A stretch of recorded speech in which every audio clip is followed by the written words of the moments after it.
Yo, we live? What's up, everybody? Oh, I got the wrong screen up. What up, Josiah? What's up, man? You guys miss me? I know you guys miss me. No, did not stream on Saturday. I was too tired. Got two screens, so I'm good. I got my two screens. Audio on. There we go. All right, we good. Everybody, we back up. Happy Monday. We back. Man, I miss. What's up, Josiah? What's going on? You miss me, bro? Yeah, didn't stream Saturday. I just figured you guys were busy. I didn't bother. There was too much going on. Josiah says, my first open mat as an adult was canceled yesterday, and I'm mad. It's okay. There'll be more open mats, brother. There'll be some more open mats for you. That might have saved your life. You go to open mat, you might fight some Neanderthals out there or something, some cavemen. You might need some backup at open mat. I remember I did open mat at my gym I was teaching at. Little story time. You know, I got to warm my voice up, let people get into the chat. Had a little open mat, and this dude looked like a caveman, and he trained at a gym called the Jungle, and he looked like a caveman, and he was tearing up the white belts. And I looked over, I was like, tag out the white belt. I was like, all right, get out of here, white belt. I got your back over here. Had to put the boots to the caveman. Had to use my superior technology to beat that caveman up. So yeah, open mat is a wild west. You know, people be getting injured at open mat. White belts be getting destroyed and demolished at open mat. So it probably was for the best. You gotta be prepared to go to open mat, bro. You weren't. I don't know if you're ready for open mat just yet. You better make sure you got some higher belts there. He says, I saw Nicole Matthew fight on Cage Fight Saturday, and I was happy. Cool. I want to get better at jiu-jitsu. We all do. We all trying to get better. What's scary is when you start seeing yourself get worse at jiu-jitsu. You're like, dang, I'm trying, but still getting worse. But you should, starting back after such a long time, every time you go to class, you're going to be improving. So you got nothing to worry about. Now, when you get to my point, it's hard to see some improvement. I gotta do everything to improve 1%. That might be 1% a year just to get better. When you first start, okay, you figure everything out. Oh yeah, that's how I do that move. Okay, I got that. Cool. We learning new stuff all the time. I'm over here forgetting stuff. I be talking to Tony. You remember that old move? Oh yeah, I forgot about that move. That was a good move. Why did I stop using it? We be forgetting moves. So you good, Josiah. You learning new stuff, and I'm forgetting everything. I'm like, oh yeah, that used to be my favorite move. But yeah, there was a lot going on. You had Oceans, BJJ. You guys know I got some light on me. That's my face look a little shiny. We had Oceans BJJ. Shout out to Balea. I didn't really get a chance to check it out, but I think we got a couple clips. I got the text on my face. I gotta figure out how to do my chat, because I do want you guys to be involved with the show, but I don't want the text on my face constantly. Yeah, we had Oceans BJJ, some good matches there. You had BJJ Stars, good matches there. There was just so much stuff going on Saturday. I was like, you guys better off just watching that. Josiah says, I'm tired of people taking me as a joke. We not. I want to take it seriously. I do want to compete, but the moves I struggle to remember. You ain't a joke. Well, every white belt's a joke. When you a white belt, it's easy, man. There ain't no pressure on you. No pressure. I know you don't even have to compete. Just have fun. Enjoy yourself. Go enjoy yourself. Enjoy the journey, man. Enjoy learning. Enjoy getting beat up. When you're a white belt, man, you shouldn't be too serious. You in there, it's a hobby for you. You're getting back into the grind. You don't need to be pushing too hard. In fact, you shouldn't be pushing too hard. A lot of people get injured because they start pushing too hard as white belts. White belts nowadays be trying to train 4 or 5 times a week. Man, just go 2 times, 3 times tops. You don't need to be there all the time. Jason Whitfield, what's going on, Jason? He says, in the mind of the beginner, the possibilities are endless. In the mind of the master, the possibilities are few. That's why we have to keep that I always call that the white belt mindset, the beginner mindset. And, it should be fun. Like, I think if you started jiu-jitsu for fun and, wherever you end up at, it should end up being fun, It's a hobby. It's something we enjoy to, spend our time with. You should enjoy it. Laugh. Bro, I go to train jiu-jitsu to have fun most of the time. Only a small percentage is me being serious there. That might be a couple rounds of serious, but mostly having fun, joking, eating high chews. Yeah. Josiah says, I saw Polaris. Oh, yeah. Was Polaris too? Yeah.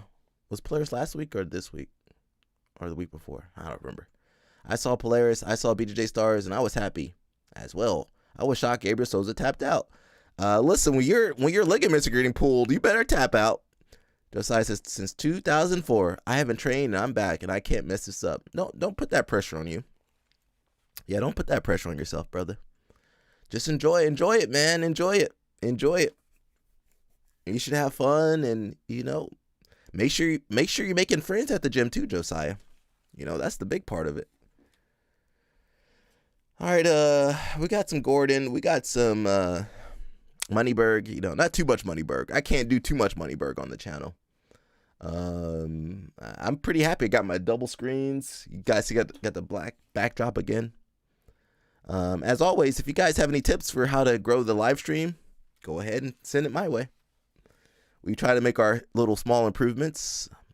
Otherwise, let's get into the show.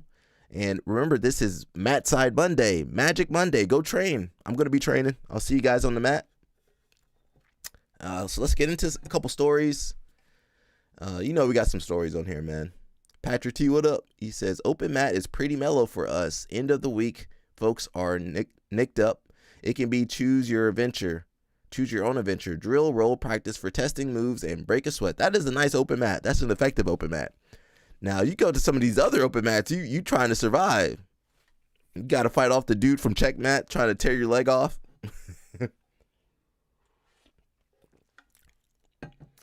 Josiah says, nah, dog. My family thinks I'm a joke for wanting to come back. Oh, we all know who my dream opponent is, and I want the person to take me seriously. This time, I get to tell my story on the mat. All right, that's different. Alrighty, we're going to try to do 3 hours. That's what I try to do. 3 hours. Who else could do 3 hours? I don't know. It's tough, though. I ain't going to lie. That 3 hours ain't easy. We got a little couple stories. It says, Mikey Musumeci exposes Derek Moneyberg's true level of jiu-jitsu. He doesn't roll. I think we kind of knew that. I might check out a couple of the comments, see who's posting what. And as always, I don't always read the names. So if I call someone that person, that dude, maybe sometimes I'm not trying to bring attention to that person. And someone says, I'm done with the internet and it's 5 a.m. Mikey legit vouched for him. That is true, Mikey. Where's Mikey at? LL Snap, what's going on? Mikey did vouch for that guy, didn't he? Sorry, Mikey. I'm trying to be nice, but Mikey did vouch for him. I remember the post. Mikey said he was smarter than most of us and had more knowledge than most of us. LL Snap is ready to sell out. LL Snap, you got enough money. You don't need to sell out, bro. Keith Krikorian versus Moneyberg. Let's set this up at who's number one. Who's number one? They got the budget for Moneyberg. So yeah, Mikey vouched for him, and you can't take the bag, then distance yourself later. We trying to be nice to Mikey. He I guess he is trying to I don't want to say backpedal, but I'm happy, Mikey. I'm happy you're no longer with Moneyberg. But you did vouch for him. We did the video on you. Says he just outed himself as a flip-flop. Not without losing respect from others, you can't. Why does anyone care? What if people just quit talking about this guy and then he just goes away. He won't go away. Whenever people say that man ain't gonna go away. Moneyberg ain't gonna go away. The only reason he's quiet is because we keep hammering him. we keep hammering Moneyberg, because usually people just give up. But in jiu-jitsu, we got the tism, so we don't give up. Josiah says, Mikey Dunn sold his soul to the devil. Well, hey, listen. at a certain about to say tax bracket, at a certain tax bracket, you misspelled Dana. At a certain tax bracket, I mean, you ain't got. Someone says, checkmate. He just wanted to experience the aroma of all the best grapplers in the world. He paid to get between the legs of talent. That is true. I wouldn't word it that way. No, did he? But that is true. He is involved in soccer, but he doesn't play ball. He is a great guitarist, but he doesn't play. He is a phenomenal motocross rider, but he doesn't ride the dirt bike.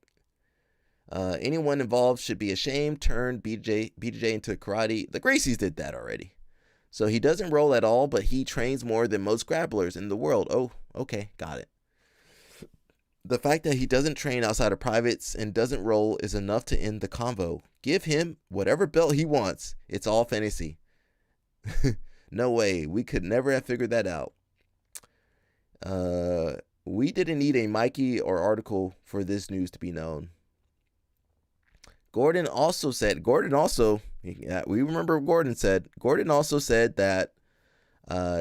Moneybird would beat most black belts in random gyms. That was insult. Gordon Ryan insulted you guys. Jason Whitfield, where are you to defend this? Can you defend Gordon? Because he did say that. Jason Whitfield says, if you want to talk about selling your soul to the devil, just go to the Fight Sports open mat. There's a lot of souls in that room. Yeah, a lot of souls that were sacrificed in that room. Unfortunately, I think LOL Snap would do good over there. He could take them Brazilians down. Now the only issue is that you can't. I don't know if you can wear wrestling shoes over there, and that mat is slippery. That's all in Miami, though. Come on, Miami. I was watching Cocaine Cowboys the other day. That Miami, Miami, a different place, people. Can we move on already? I'll move on once Moneyberg's gone. When Moneyberg leaves the sport, then I'll stop talking about him. But until he stops popping up, I'm gonna keep it. It's like whack-a-mole. Whenever I see Moneyberg, you gotta get out of here, Moneyberg. You gotta hit him, and he be scurrying away. He look like a mole too. Don't he look like one of the moles or groundhogs or something? Don't he look like one of those things? Allegedly or so. Are these the winners for BJJ Pro? Okay, that couple winners, Jarowski, Gaval. Okay, some other people. That seemed like a good show. I didn't see Ocean's BJJ. I just couldn't do it. Was it on Flow Grappling? I just couldn't get into it, man. Too much. I was traveling too. You guys know I be traveling, man. I can't be watching everything. This is a pretty, I don't want to say popular video, but it's been going around where the girl breaks her arm. So we're going to watch this. If you're squeamish or anything, don't watch it. It is not the best video. So be careful. My ladies out there, make sure you got some, you taking your minerals and vitamins to keep your bones strong out there. Okay. Squeeze on there. You see Hansen reaching back, trying to create some space. Oh, what happened? She said I did tap. I didn't tap. Did she go out? Oh, is it the hair? I'm confused. I'll be honest. I don't know what happened. So we're gonna keep going. What's going on right now? I'm a little bit confused. We've got one of the veterans of the game. What happened to her arm? In Shaolin, overseeing, and he's actually addressing Mazza more than Hansen. Shaolin. Medical staff to the mat, please. Medical staff. Oh, wow. Is it her arm? Because Mazza's holding her arm. I'll be honest, I did not see what happened there. Medical staff is making their way down. Maybe she might have broke her arm. She's got a tight squeeze on there. You see Hansen reaching back, trying to create some space. And Bang! Oh, yep. And that was the reaction immediately. I think she was like, was that my chin? Was that your arm? What was that? I think Mazza thought it was her jaw. Yep. Because she didn't seem like she was in pain at all. Right. She's asking her if she's okay. And cool as the other side of the pillow right now. Hey, by the way, just broke my arm. You guys mind? I broke my arm. My goodness. All right, let's make it official, and then we'll go back and look at the tape and walk through it once again. Ladies and gentlemen, our referee has called a halt to the bout at 1 minute 37 seconds due to injury, declaring your winner, Emily Hansen. Well, you see the look on the face from Emily Hansen. Obviously not the way you want to earn a victory. Cool as the other side of the pillow right now. That's crazy, bro. To break your arm. LL Snap's arm won't break at all. But yeah, hopefully, she recovers, and I'm not sure what the recovery will be. Usually on those shows, they usually will cover your medical. If you need surgery or something, usually they will cover that. Hopefully. Some of these little tournaments, I don't know, they might be like, all right, good luck. Here's some Advil. Josiah says, I saw that fight. I respect both women for this. LOL Snap says, we have a killer on the loose in Houston, so we had to change gym time. 13 body. Oh, I did see one of the sisters got tossed in the river or whatever. That's sad, bro. All right, LOL Snap, be safe out there, man. Be safe out there. 13 bodies found. That's crazy. All right, we might postpone the Houston trip until they find this guy. So, or whoever the person is out there. We're gonna postpone our Houston trip, people, until we can get that sorted out. But yeah, I'm sad to see her arm got broken. Well, if you use proper mechanics, if you use the proper mechanics, that wouldn't happen. But whatever. What do I know? What do I know? In the water, yeah. Oof. That I closed the wrong tab.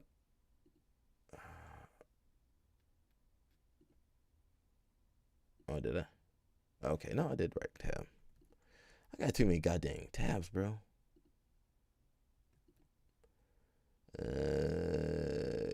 Let's see. Shoot.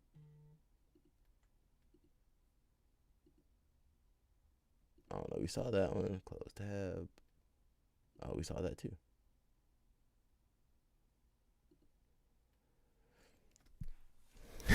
Josiah says, no Houston for me. LL Snap says, she hard body. That's crazy. She hard body? What does that mean? What does that mean, LL? She hard body? That's crazy. I don't know what that means. We got, I didn't know Melvin Goulart was still fighting. He says, I live in the middle of nowhere, so I'm safe. Okay. Well, actually, that's where, if you're going to do some crime, do it in the middle of nowhere. Who's going to find out? That's what I would, not saying I would do some crime.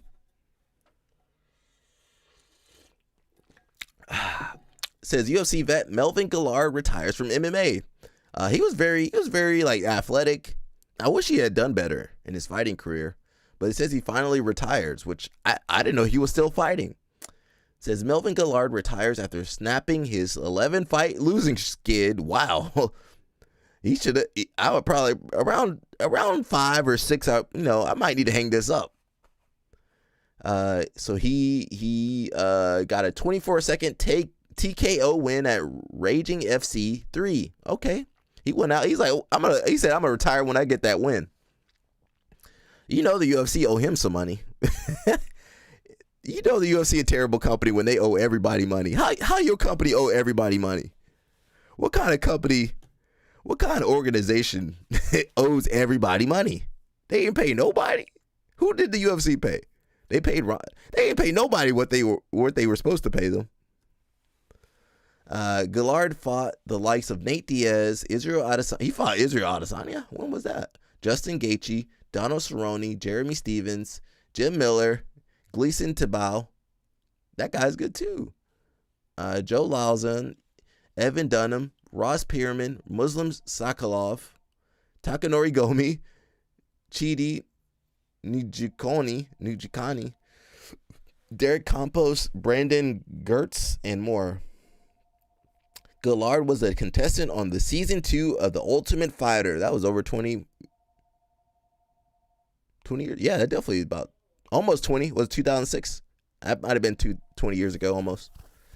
He was once on a 5-fight win streak in the UFC lightweight division. Everything changed after he lost to Cowboy. Okay. Him and Cowboy were friends too. He had a bad fallout with Jason Wink right around that time. He tried to come back after that fight, but they wouldn't let him. The decline was sharp right away, and it was all downhill after. Danny Chopper, what's up, man? He says, howdy, gentlemen and women. I'm not sure what the metrics on this channel are. We have had a girl or two on here, but I think some of you guys ran her off. Not much I can do about that. He was always kind of inconsistent. I mean, I remember he was super athletic. I wish he was a better fighter. I think Joe Lauzon put a stop to his momentum once. He's the reason I started watching MMA when I was a kid. The blonde hair reminded me of Shelton Benjamin from WWF. When did he fight Izzy? 2017. Okay. Izzy's second to last pre-UFC fight. Okay. Absolute legend. Bro fought like an anime character. For you new fans thinking of Melvin Gillard as a Dan Hooker or Bobby Green type fun fighters, but not relevant to the title, keep in mind the UFC didn't have rankings back then. Considering the rankings are more popularity based, he would have been the top 15 guy for sure. Honored to be at his last fight. I was at this event earlier to watch my teammate fight and got to see a legend ended on a high note. 11 fight losing streak. Dang. He would have kept going with one arm and one leg until he got a win. Should have happened a long time ago. Bro's downfall was worse than Tony's. No idea he was still fighting. Credit to him in chasing that win, getting it, and bouncing though. Someone said he legit gave me COVID when he was pulled from BKFC and sat next to me all night. Danny Chopper says, gotta cover my bases in case. Yeah. What happened to him? He won. He won his match. He's getting knocked out by locals now. Nah, he won his last match. LL Snap said, not me, I've been good. When were you good, man? When were you being good? The only time you were good is when we're talking about female MMA fighters. Yeah, so I didn't know he was still fighting. This fight game, you know, you're not supposed to be in there for a long time, people.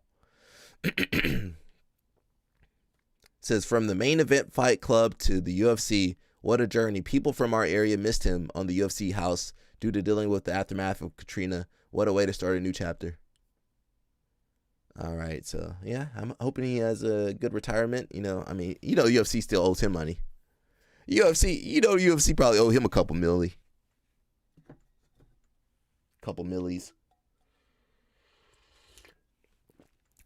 You guys know I got some tea. Helps my voice. We got Mr. Ethan. Z-lock thing from Close Guard. And I hear him make a noise, whatever, and I hear the noise. I was like, oh! And then I was like, oh, fuck. Wait. Dude, if you just stayed on, you probably would have broken. I think I could have, like, bridged into it and then gotten on top, either got the back or got mounts or something. A deep angle. I mean, it was. Bro, I can't even fucking move like that. Yeah, that He's was definitely that's a bad pump. I fucking I hit the like Z-lock thing from Close Guard, and I hear him make a noise, whatever, and I hear the noise. And I was like, oh, and then I was like, oh fuck, wait. Dude, if you just stayed on, you probably would have broken. I think I could have like bridged into it and then gotten on top, either got the back or got mounts or something. A deep angle. I mean, it was. Bro, I can't even fucking move like that. Yeah, that was definitely that's. Edwin's, what's up? He says, pay the fighters. Well, I guess it works out cheaper to get sued and then have the fighters settle, you know, for, you know, a lot less money. You know, instead of paying everybody well, we're just we're gonna hold that money, invest it in other places, yada yada, buy yachts, whatever they do with that money. Get sued, okay. I know we owe you $500 million, but we're gonna give you $200 million now. You guys are gonna accept that? Yeah, because if you wait long enough, look, LOL Snap's still waiting on his money. You wait about 10 years, them fighters ready to settle. They're gonna settle for pennies on the dollar. So it's all strategy. It's all in the system. And everybody realizes this except for the fighters. The fighters don't realize this. But what do I know? I try to defend the fighters and people come after me. People try to defend the UFC and all the evidence against the UFC. Where's Quan at? Whenever I got an issue with UFC, I bring up Quan. Quan, where you at? Could he be defending UFC? He ain't got no stake in the UFC. Unless he got some stock in them. Jason Whitfield says Dorian's leg looked bad, but he posted a video of himself doing a killer. We don't know if that video was. We don't know if that was before. That might have been before the tournament, before CGI though. He might have done that strategically, to make you think he was okay, and he over there getting surgery. Nah, I don't know if that was. That might have been an old video. That might be an old video. He was like, "I'll post this later," and then got injured. Okay, let me post it now.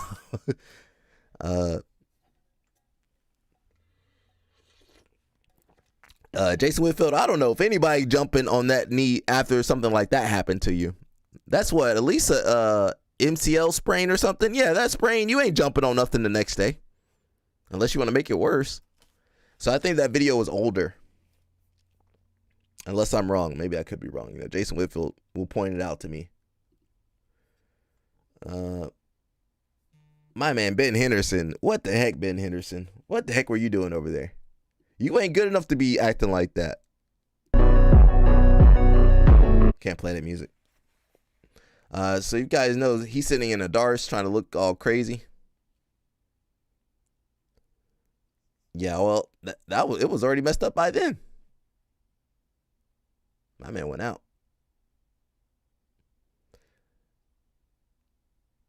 Ben, why aren't you serious over there, bro? Your hair turning gray. Why aren't you? You need to take these kids seriously. The post says, "Stay humble. Never underestimate your opponents in jiu-jitsu. Means that no matter someone's size or rank or appearance, they may have hidden skills, strength, or strategies that can surprise you. Taking anyone lightly leads to careless mistakes." Ain't that the truth? Unnecessary risks and even defeat. Respecting every opponent forces you to stay sharp, technical, and humble on the mats. Yeah, I don't know what to say. What can I say? What the heck was he doing? I'm trying to see my phone. Some posts. Are we good? Edwin says the fighter pay situation reminds me of Lil Wayne when Lil Wayne realized Cash Money owed millions of dollars. He had no idea how money worked. As a musician, well, what you need to do, the music industry is corrupt as anything, but you just need to have proper accountants and know you need to know the business. Where the money, how's the money made? Is it through sales of CDs, streaming, etc., shows, different rights, and stuff like that. Like, you got to know your business, bro. I'm sure he knows the business now, but when he was young, he didn't know. He was just rapping, right? So who was that? Was it Marley? Somebody on here was like, yeah, the 19-year-old world champion should be teaching classes, have their own school. And I'm thinking, man, you need to have a lot of experience, man, running a school. Just to bring it back to jiu-jitsu, you need to know how to manage people, how to interact with people. That ain't you're not going to develop that super young. And you're not responsible. Usually. There's some responsible 19-year-olds, but usually they're not. I'm hoping the fighters just I don't know. Let's be honest, these UFC fighters nowadays ain't that smart. And they don't have the resources that other fighters. LOL Snap he had sponsors paying him some good money. Them UFC fighters now ain't got no sponsors. They might have to do OnlyFans. They might have, they ain't got no sense. And they all just want attention. They fighting for attention nowadays.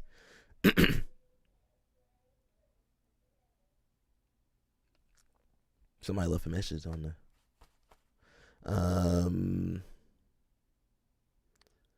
the Jason Whitfield says, I'll go by Kingsway. I'll go by Kingsway tomorrow and send you some videos. We'll get to the bottom of this together. What are you talking about, Jason Whitfield? I forget what we were talking about. What were we talking about, Gordon? Oh, yeah. Patrick T says, is this one of your tabs today on our BJJ $1 million match? Yep, I got that one. I got everything on my tabs. Now, will I cover everything on my tabs? I probably won't.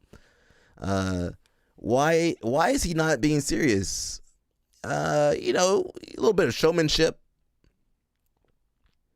I mean, jiu-jitsu, you can't really be showboating no more. Cause everybody good nowadays. You can't. This ain't no jokes no more. Everybody good. Mushmaster, what's going on? He says Bendo was a beast. Yeah, back in the day. But listen, you're athletic. If you got a pure athletic style, Ben Henderson was a very athletic guy. You're not gonna be able to last that long. You got to make sure you develop skill set. Like think about Israel Adesanya. He's pretty athletic, but he had a good skill set. Kamaru Usman, he ain't got no knees. He be beating people up and he ain't got no knees. GSP was still athletic in his older fighting career. But you got to make sure you have skills. You can't just rely on your athleticism. Edwin says the fighters need financial advisors. I mean, shouldn't the UFC be supplying something? I know the NFL, NBA, they give you everything you need.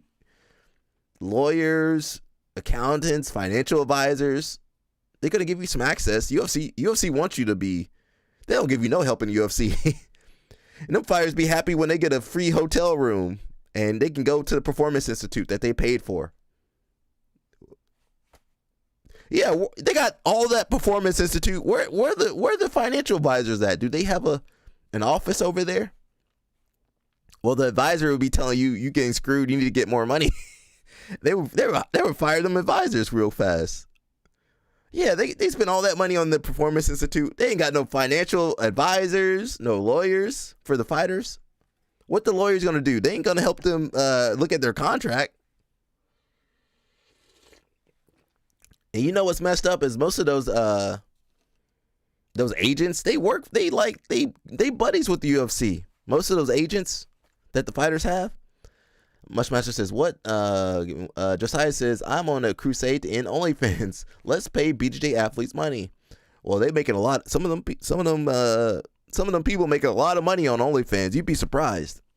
They making some Moneyberg money on that OnlyFans.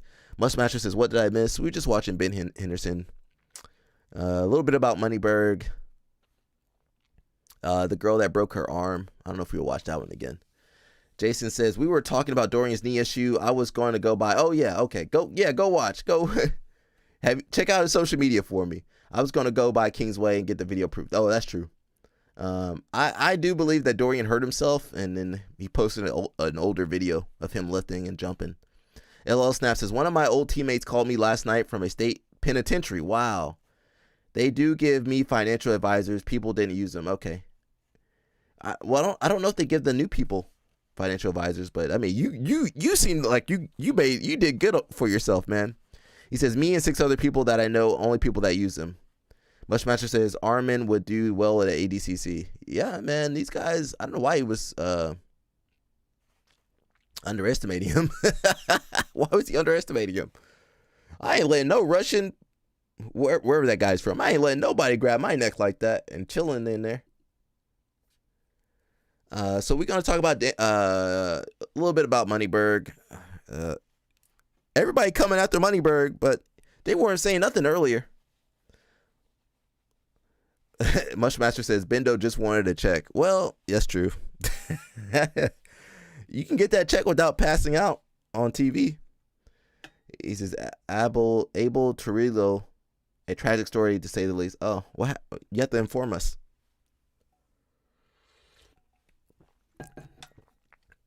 So it says Danaher got the chance we all hoped for. The thing with crazy people, delusional people, they ain't gonna. He think you talking about somebody else. Danaher. I am starting to like Danaher a lot more though.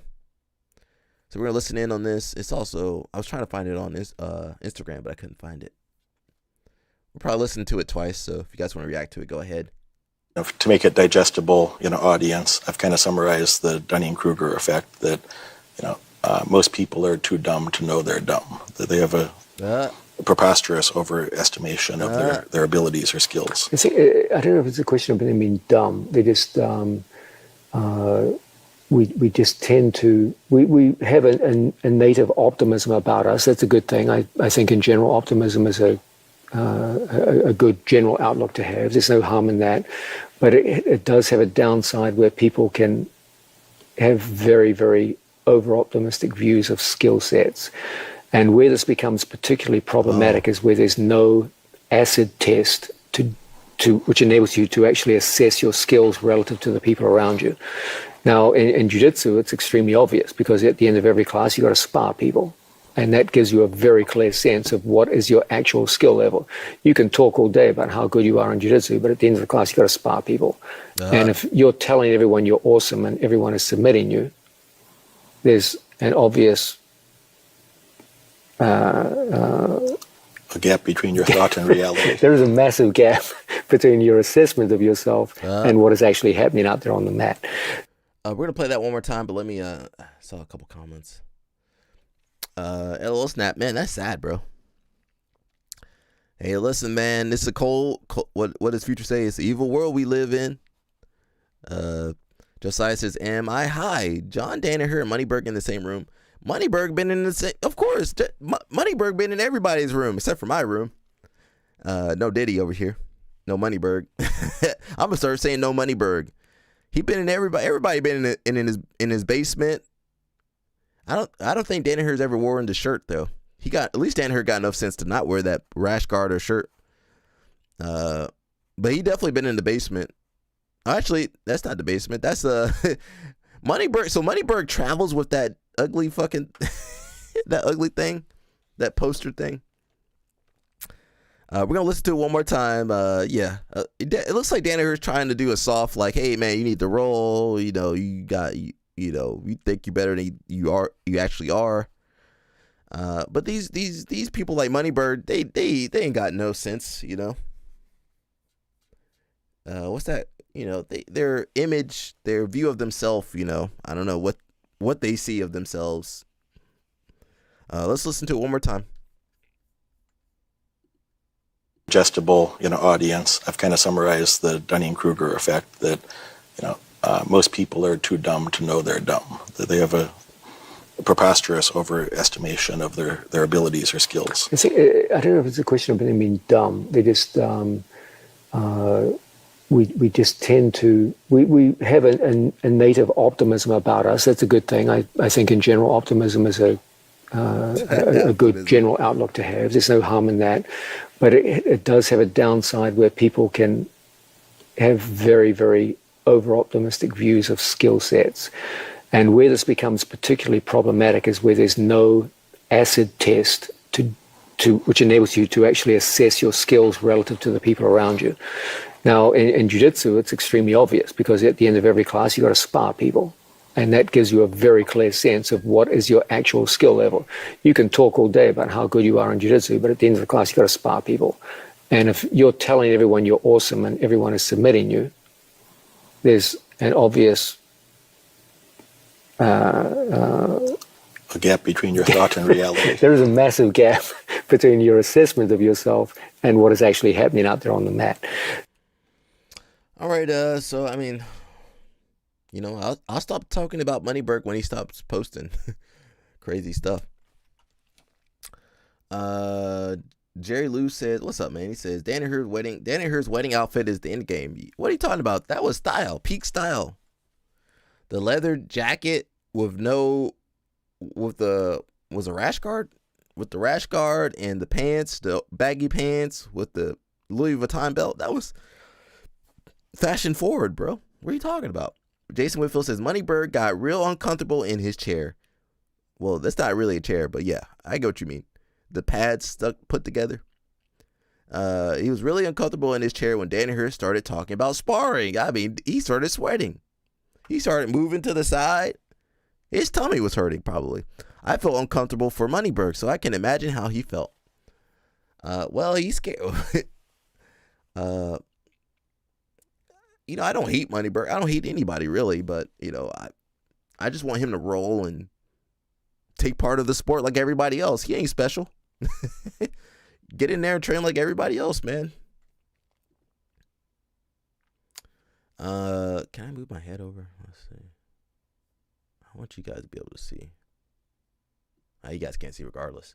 It says all this time he's been spending having guests come onto his show to tell everyone how legit his black belt is, when he just needs to upload just one video of him rolling with literally anyone for one round. That ain't he. He need to roll. He need to roll more than one person. He need to go to an open mat. His tummy hurt. His tummy hurting. Yeah, his tummy's a little bubbly. Isn't his price like $75K to roll with him?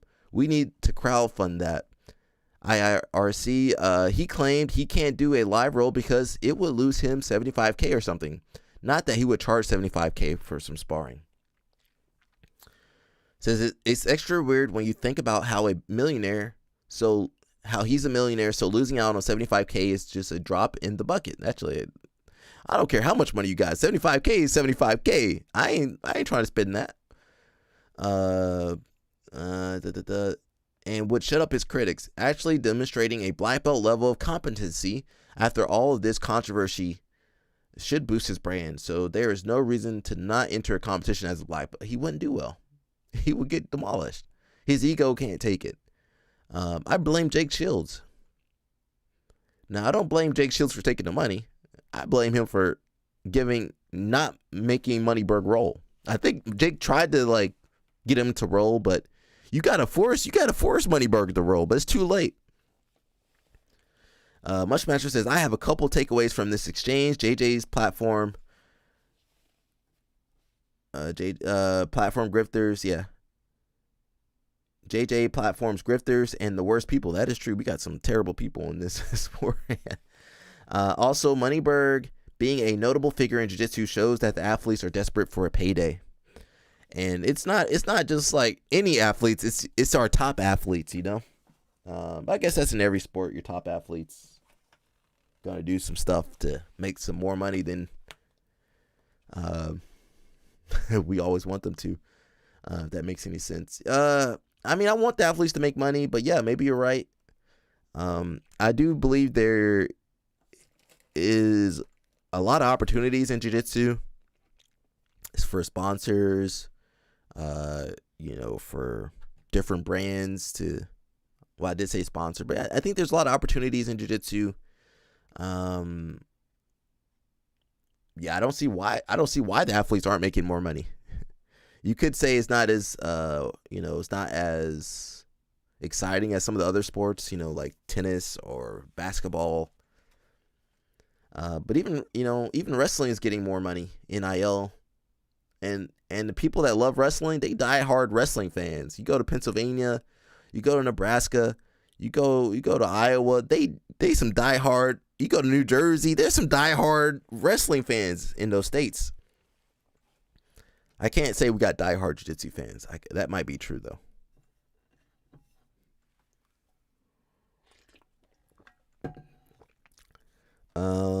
LL Snap says, I'm pro women jiu-jitsu now. At least they are speaking up about their pay. Yeah. They should get paid equally. Yeah, just pay them equally. Just, there you go. Problem solved. Pay them equally. Problem solved. No headache. Josiah says, jiu-jitsu athletes need to make more money. I'm not understanding why the athletes not making a lot of money. So when you say money, you mean just from competing, right? So some of the tournaments, I'll nitpick IBJF. They don't pay. I think they pay maybe $500,000 per year through all their events. So that sounds like a lot of money, but split 1,000 ways. 1,000 people playing $500. That ain't gonna go too far. Yeah, 1,000. Yeah, so I feel like especially IBJJF could. I feel like they need to like put a team to actively find sponsors, some good sponsors. But they're not incentivized to get more sponsorship because they don't want that. They don't really want. Nobody wants the athletes making more money. UFC doesn't want their athletes making more money. They're gonna have more power. IBJF doesn't want their athletes making more money. They want you desperate to go to their events. Well, I mean, you would, if they gave you more money, you would be happy to go do their events. But you know, whoever has more resources, they like having that over you. Plus, they're a Brazilian company. What Brazilian company trying to give away money? I never heard of Brazilian companies doing philanthropy too much. I could be wrong though. Can somebody from Brazil let me know? The Brazilians I know, they ain't giving up too much money to anybody. LL Snap says Michigan has the craziest wrestling culture I've ever seen. Yeah, Michigan. Yeah, I mean, there's some Wyoming. You know, they got wrestling culture everywhere. Josiah said, if I don't see the comment, guys, I'm trying to read. Moneyberg needs to be arrested for disrespecting jiu-jitsu. He also says female BJJ athletes need to make the same amount as the male athletes. That's true. Patrick T says, for Halloween, we need to dress up like the playa haters from Chappelle, Dojo Storm, Moneyberg, and challenge him to a duel. Well, we're not going to get past the security. Security not going to let us in. They got to stop us in our tracks. Josiah says, BJJ athletes should be making more money. And they slowly are. You know, I never thought you would see BJJ people making $100,000 or $50,000 or even $1 million. So there's more money going into the sport. I think while the top of the sport needs to be, you know, they are getting compensated. I feel like the middle tier and lower tier need to have at least a base. So, for instance, say you go to Worlds, you qualify to go to Worlds, you should be paid like $1,000. Now, that will go over IBJJF's budget, you know. If they paid everybody $1,000 to show up, that might, I'm just saying, ideally, some show money to every black belt that shows up, that would be like, oh, I qualified for this, okay. And in all honesty, to qualify for IBJJF, you got to pay $1,000. You paid more than $1,000 to get the points to qualify yourself. You know, the travel to the tournaments, or if they just waived the tournament fee for black belts or something. You know, they could do a lot. I'm not saying, you know, they make a lot of money off the masters guys, black belts. They got to do something, man. I mean, it's not my job to think up ideas for them. They got to do something. For sure, the easiest thing they could do, I would scrap, like right now, if they were asking me what to change, I would scrap the BJJ crown, scrap that completely, take that money, and put it to Europeans and Pans. There you go. Now you make money if you win Europeans or place at Europeans, Pans, Worlds, Brasileiros, and Nogi Worlds. If you get them money in those 5 events, I think that would be a step in the right direction. Because as it is right now, IBJF just costs money. It's just expensive for no reason.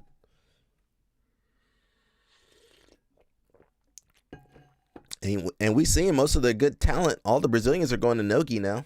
Mayrum going to Nogi. Who else? Mika is exclusively Nogi. He got a kid to provide for. He's gonna just do Nogi now. Who else is Gabriel Souza is mostly Nogi. Pato, a lot of Nogi. Baby Shark, mostly Nogi. Mikey, all Nogi. IBJF gonna run everybody out. IBJF gonna run everybody to UFC BJJ. LL Snap says IBJF needs to stop charging so many fees. Yeah, bro. And they don't be answering none of their emails. He says I don't have to pay them anymore. I cussed them out, and they told me I didn't have to pay, and they'll take care of it. I mean, I wish I could do that. You know, I don't know how much money I gave IBJJF. I'm sure Mushmaster gave them a lot of money too. I ain't seen a cent from IBJJF. LL Snap says Roberto has sponsorships from Nike. He could have signed this dummy, turned them away to make his own brand. Who? Roberto Jimenez? Which Roberto? Which Roberto are you talking about? LL Snap. He could have signed this dummy, turned them away. What are you talking about? Much says Jiu-Jitsu needs a real federation, not IBJF nonsense. That's true. Now the Brazilians, I can't foresee the Brazilians letting go of their power. You know, they make good money. They made good money here in America. They made more money in America than they ever did in Brazil. And they you know, I'm not sure how we could create a federation. The only thing I could think of is if we moved over to USA Grappling.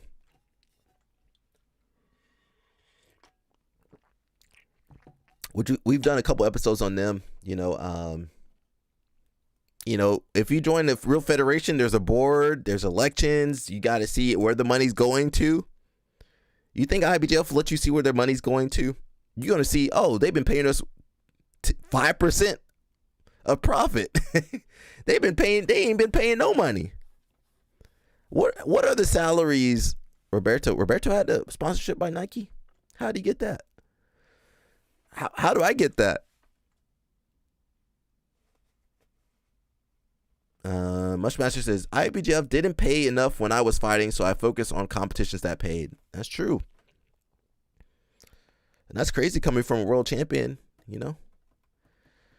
He says, if I had the money and time, I'd start a rival federation. Now, it's going to be tough.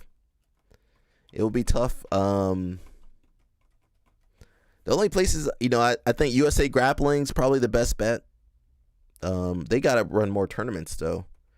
And then, yeah, I think that's here in America, that was to be the best rival.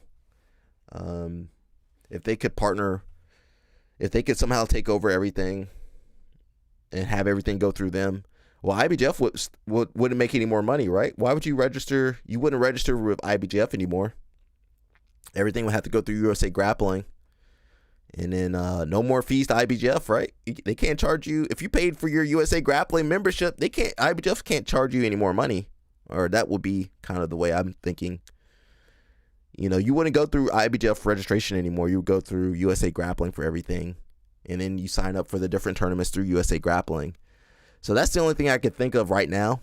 Again, I don't get paid to think about this stuff. I'm not on anybody's board. I'm not a part of anybody's organization. And Little Snap says they offered him a sponsorship. This dummy turned it down listening to, how much did they, oh my God. No, he turned it down? How much were they going to give him? Let me know their contact.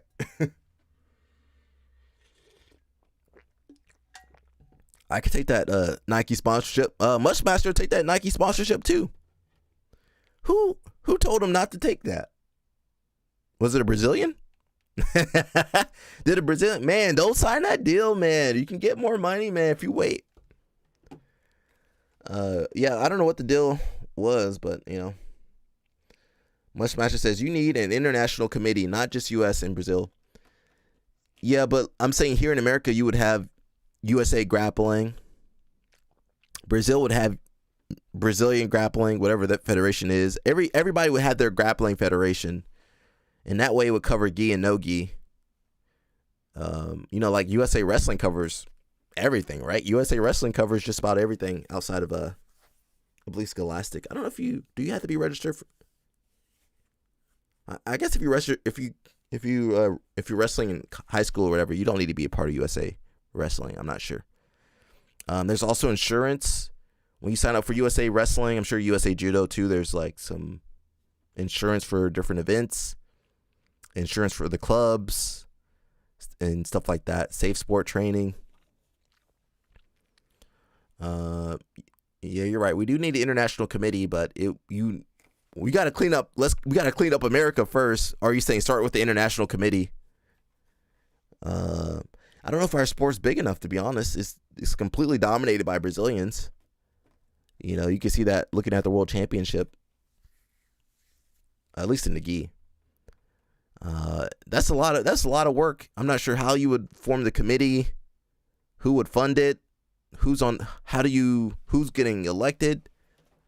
It's a lot of work. That's why nobody wants to do it. Josiah says, if it was me and if I had the power, every BJJ athlete would be millionaires. Y'all should be making lots of money. The people that said they were millionaires, they over there in Moneyberg's basement. So I don't know if they really were millionaires. LL Snap says, from what I heard from his dad, it was a few $100,000. No way, Roberto. Bro, I probably would have signed that deal.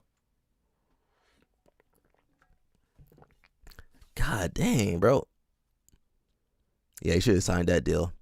Says, from what I heard from his dad, it was a few $100,000 just to sign on. Not to mention they would have given him his own grapple rash guard brand. Wow.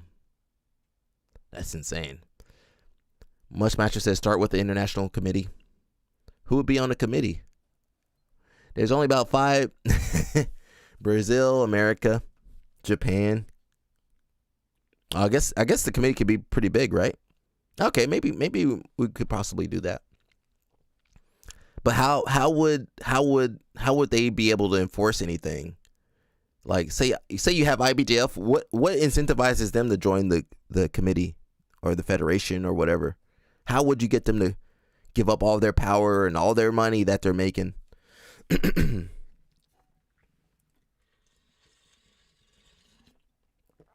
Somebody said you could send ice after him. Send ice to the tournament. All them referees gonna dip.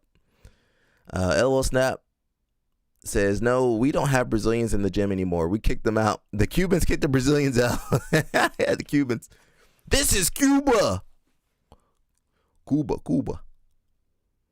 Josiah says, BJJ athletes should be making a lot of money. Y'all should be millionaires. I'm not saying we should be millionaires, but they should be living comfortable.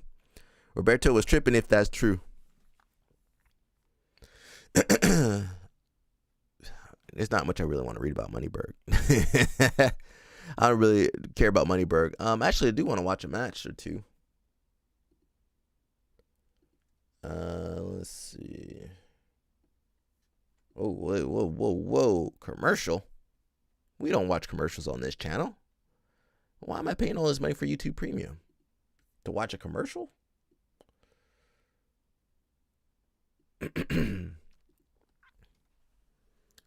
We got Gabriel Souza versus Mayram. So, like I said, most of these world champions gonna move over to Nogi soon. LL Snap says it's 100% true. I'm in the reps. Come into the gym. He says, "Oh, you were in there when the reps came into the gym and got into the office." Dang, Roberto. I never said jiu-jitsu people were smart. Mushmatcher says, you operate without the IBJF. The key is giving the practitioners a better experience in having standards. That's true. I think, when I mentioned USA Grappling, I just meant they already got their system set up, and it's kind of through USA Wrestling, so that probably would be the quickest model to use, the website and the policies, everything. They got it, just copy. USA Grappling basically copies USA Wrestling. It's the same thing, so but you might be right. We just start with the international committee and go from there, and then slowly push out the Brazilians. They'll still make money in their tournaments. But say you want to represent like an international, if you have a world championship. Oh, well they do have a world championship now with USA Grappling. They might have a committee and stuff too. Have you looked into it, Mushmaster? Because I believe they do a world championship as well.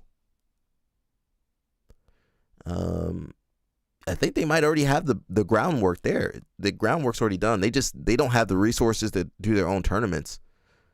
But I think the groundwork is there. I could be wrong though.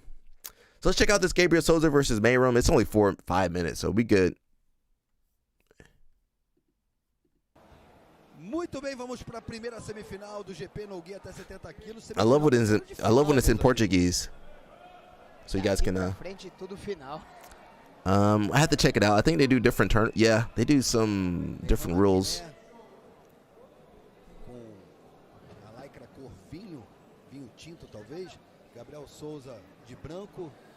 Ali tem dedo no olho, obviamente não intencional, então. We can check it out in a little bit too.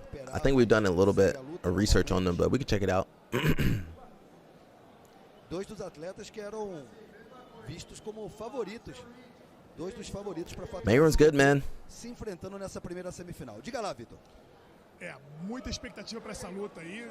Gabriel menor ali, mais fácil de chegar às pernas do Meyran. Meyran joga em pé, joga judô, queda passa-pé, queda. De novo, então a luta vai ser uma luta de trocação o tempo todo. Nenhum dos dois vai puxar pra guarda. Duvido que algum dos dois puxe pra guarda. Vai ser briga em pé para ver quem cai por cima.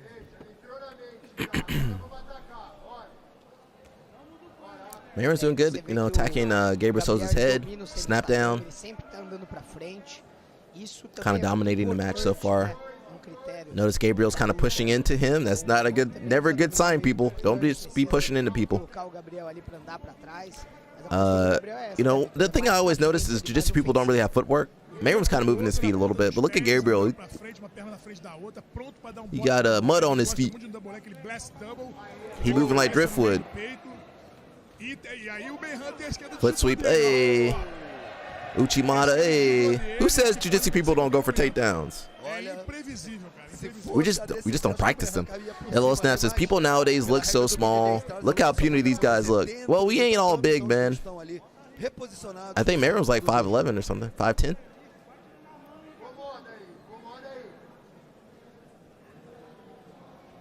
Foi a primeira movimentação da luta ali, boa, né? Iniciativa do Gabriel de ir na perna, o Meyran já no contragolpe, mas foi uma iniciativa do Gabriel, não foi? Snap down attempt. Iniciativa do Gabriel, sem dúvida nenhuma. LO Snap says, man, I would have taken him down by now. É muito bom de contragolpe, né? Muito bom. He has no muscle. That's fine. You don't need muscle. He does featherweight. You don't need muscle in featherweight. You just need to be flexible. Nice arm drag attempt. Let me rewind that. Missed that a little bit. Hey, advantage. Nah, no advantage for that. Arm drag. That's pretty funny. LO Snap, we all don't need muscle all over the place, man. You a specimen, bro.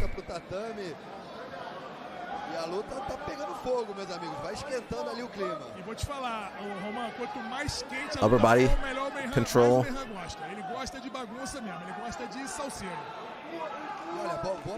Nice. I don't know how he lost that though. Ele tá sempre de boa.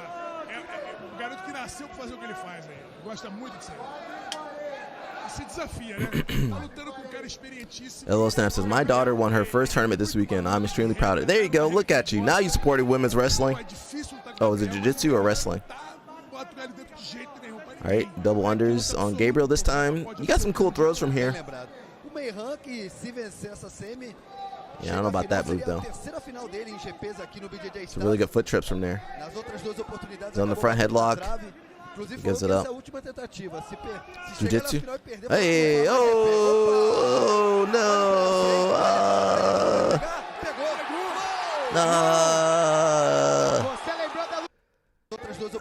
Mayron too fast, bro. Mayron too fast. Gabriel goes for Uchimata, I believe. Mayron able to hop over. And boop. He's able to hop over after a foot sweep and right on the arm, yeah.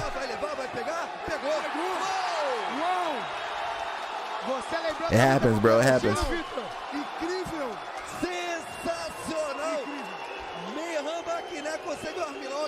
Espetacular, misericórdia, é muito talento, se embolou ali com o Gabriel Souza, viu a possibilidade de sair no braço e conseguiu levar para casa, venceu e convenceu a la Meyran Maquiné do jeito que ele gosta, Vitor. Fantástica atuação do Meyran, fantástica. Foi ali na hora que o Gabriel tentou entrar, tomando iniciativa o tempo todo. Hey, yo, it happens to the best of us, man. It happens to the best of us, Gabriel Souza. Ever since Fionn left him, man, he ain't been the same. He lost his juice, his power. He lost his juice. Mayron is a monster. He only lost. Did he lose by ref decision this year at Worlds? Yeah, he only lost by ref decision. Yeah, let's skip Moneyberg. I'm tired of Moneyberg.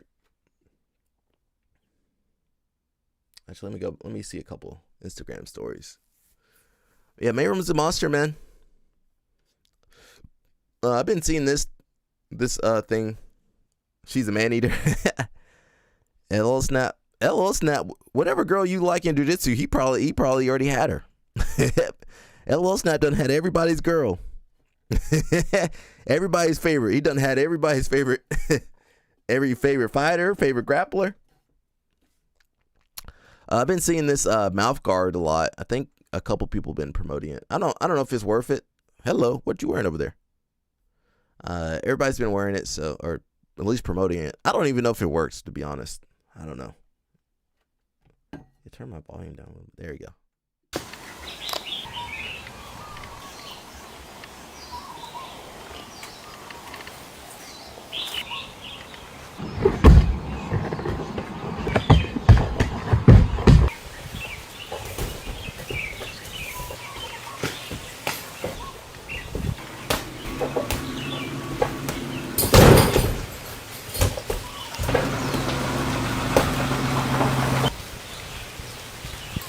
LOL said he's a fan of hers.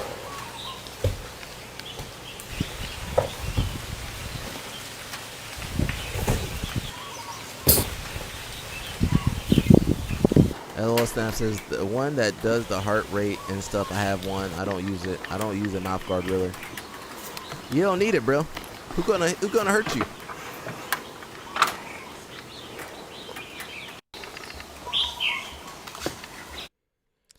Yeah, so I guess it tracks your heart rate. I don't know if it really works. Just get a Whoop. Is that the band or the ring? It's the band, right? I like Apple Watches. I might get one of those. Her elbows look very sharp. Yeah. We're not gonna follow her too closely. You guys be trying to look at those girls. The band, okay. It says how to piss off a Brazilian. You guys might need to know this. If you got a Brazilian instructor, it says be dirty. Never mind the nasty habit of throwing garbage out of your car windows. Brazilians are tidy people who sometimes shower twice a day because they live in Brazil. Are they from Brazil? Everyone is expected to change clothes daily, wash hands when coming in from the streets, and brush teeth after every meal. Do the Argentina thing. It's rude to name a Buenos Aires as the Brazilian capital. Don't name Buenos Aires as the capital of Brazil. It's even ruder to conflate Brazil and Argentina in general, and it's just horrible to be constantly comparing Brazil and Argentina. Soccer, the meat, when you go to the churrasqueiro, women, weather, transportation, or whatever. Don't be punctual. I'm sorry, but Brazil's just not familiar with the obligation to always arriving on time. That's true. Leave that to the Brits. The Brits, do they get there on time too? Always arrive at a party around an hour and a half later. That then indicated, blaming the traffic, rain, or whatever. LL Snap says it don't work. It's not accurate. Okay, the Whoop band or the mouth guard thing. LL Snap says someone's going to take that young savage through. Oh God.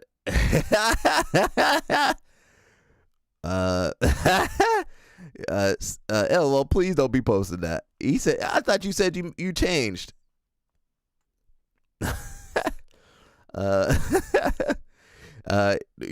Somebody already in there. A couple people probably are already in there. Not me though. I'm good.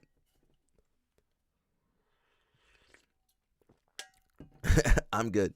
It says speak Spanish. Yeah, the vast majority of Latin American are Spanish speakers, but this is not the country where people greet with hola and then gracias. While it's true that languages sound similar, it's easier to find someone trying to speak English than Spanish, especially in big cities. Don't make geographic mistakes. It says also the capital is not Rio or Sao Paulo. It's Brasilia in the geographical middle of the country. How are we supposed to know that? I don't know if that would piss off Brazilians. LL Snap is he crazy, man. Got Mr. Stephen Kesting. You guys like Stephen Kesting? He got into some little, not trouble, but kind of angering some people. Jiu-jitsu basically meant that you're going to be wearing a gi.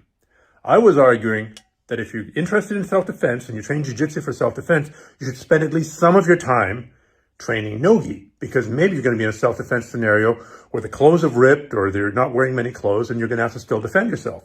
Now it's flipped. Now I'm arguing with no-gi guys saying if you're interested in self-defense, you should also be doing at least some gi.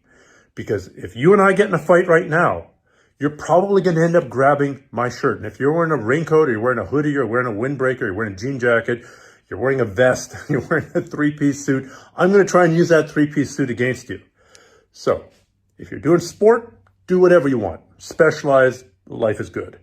If you're interested in self-defense, do a little bit of both. Do at least 15 or 20% of your training in the other modality, the one that you're not currently training in. Many years ago, when doing jiu-jitsu, basically...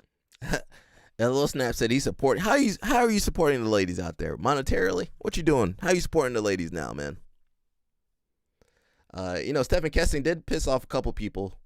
He said BJJ clubs that want to discourage dickheads, some of the people on Reddit, and white supremacists from joining could screen out 95% of problem people by hanging a pride flag on the wall somewhere. So I'm not gonna really. I might read some comments. I'm gonna leave my comments to myself. The thing is, we got no shortage of white supremacists and dickheads in this sport. It's a ton. Yeah, well, for sure you're gonna get, if you put the pride flag up there, a lot of them guys won't show up to your gym. You're still gonna have problem people, but it won't be those problem people. Mushmaster says he's right.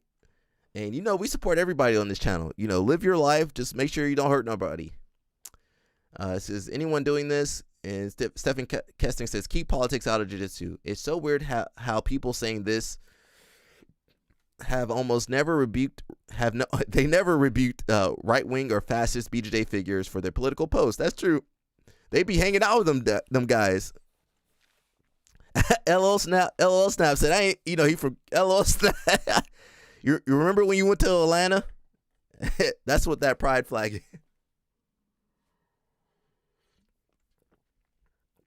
Let me see if I can find it on here. There you go. Josiah, what'd you put? Josiah, I missed it. I missed it. What'd you put on there?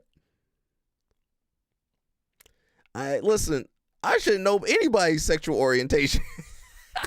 I don't want to know anybody's sexual orientation when I'm rolling. Why is that got to come up? Josiah says, why can't BJJ folks just chill and agree to disagree? Josiah says, I was banned from the LGBTQ community. Dang, Josiah, you've been banned from everywhere. How'd you get kicked? I thought you couldn't get kicked out over there. Mushmaster says, sometimes you just can't agree to disagree. What does it stand for? Whatever you want it to stand for. I think jiu-jitsu's for everybody. Well, maybe not for the white supremacists and the racist people. They might be the same thing. I do believe jiu-jitsu's for the majority of people. I want everybody to feel welcome at the gym. It should never get to a point where people don't feel welcome, don't feel comfortable. If there's talk of anything political, as the coach, you got to be like, hey, let's keep that out of here. LL Snap says, what does that stand for? You got to look that up.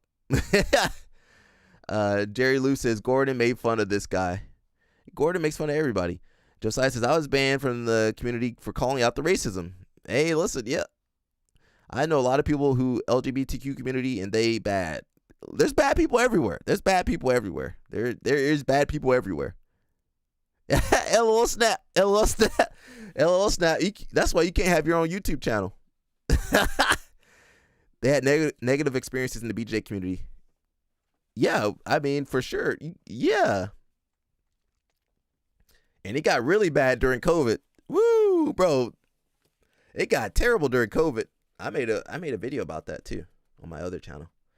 It says they never rebuke right wing or fascist BJJ figures. Where's Jake Shields at? We went in on Jake Shields the other day. Most of your jiu-jitsu coaches would be happy to have Jake Shields training with them. Mushmaster says they missed the COVID times. Yeah. Woo, them COVID times were crazy, bro. Woo, COVID times were wild. Josiah says, I say that BJJ athletes should make more money and learn how to set people of different backgrounds more. That's true. We should have both of those. LL Snap, I can't read half the stuff you're saying. LOL snap. My man.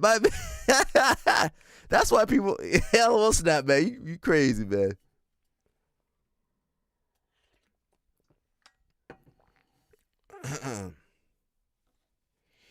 I'm not gonna read these comments, bro.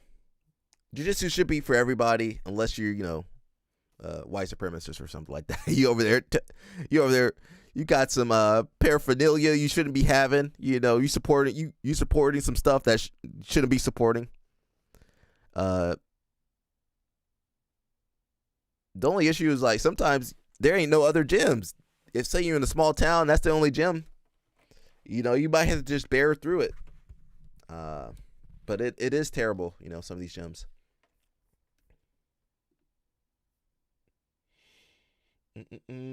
Got Mr. Lackland Giles kind of LOL snap, bro. LOL snap, man. Let me go and jump out that topic. Penalty for stalling is too high. They just won't give the call. What changes would you want to see for future quintets? I would like to try this rule set out before I say it's actually good, but I like shot clock they do in wrestling. So like someone gets called for passivity, they have 30 seconds to score a point in wrestling, or they lose a point. Something I'd like to try is 30 or 45 seconds to change position.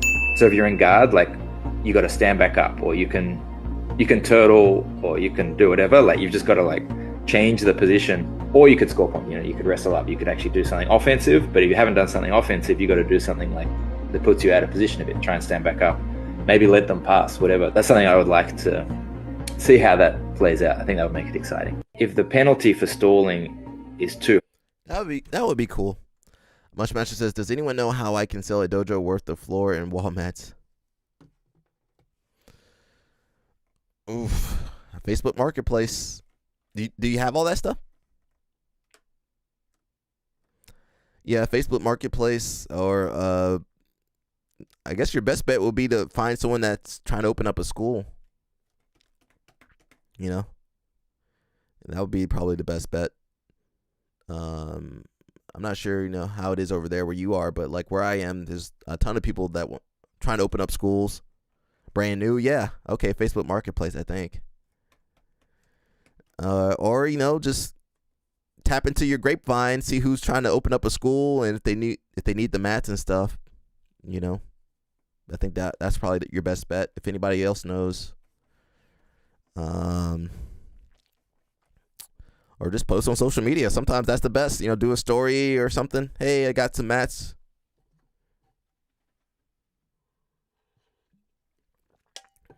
Because some of the gyms, they need new mats, or somebody wants mats in their basement or something. Yeah, I think Facebook Marketplace might be a good place. Make sure you take some good pictures. Get some good pics. Show the quality of the mats and stuff like that. That's your best bet. I never sold too many mats before.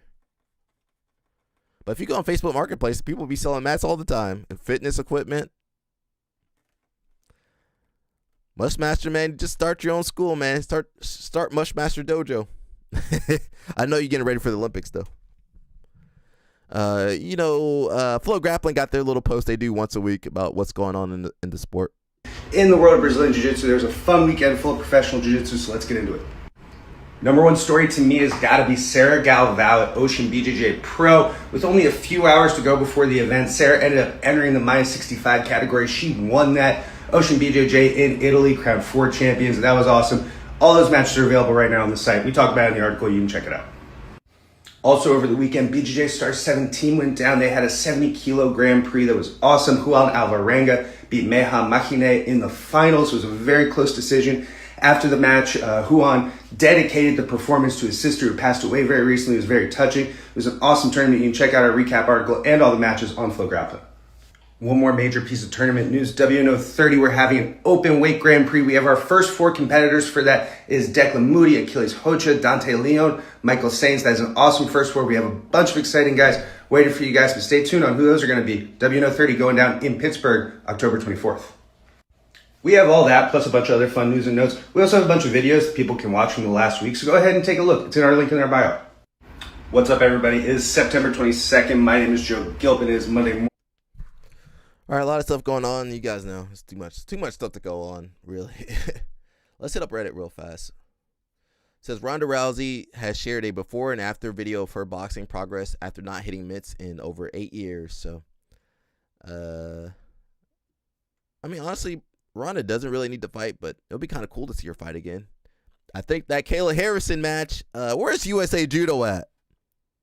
USA Judo, you better jump in on this. You better sponsor both these girls.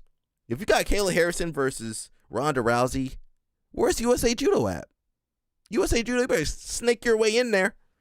At least put some ads for USA Judo in there somehow. Come on, USA Judo. USA Judo got their head so far up. I was talking to one of my friends. He's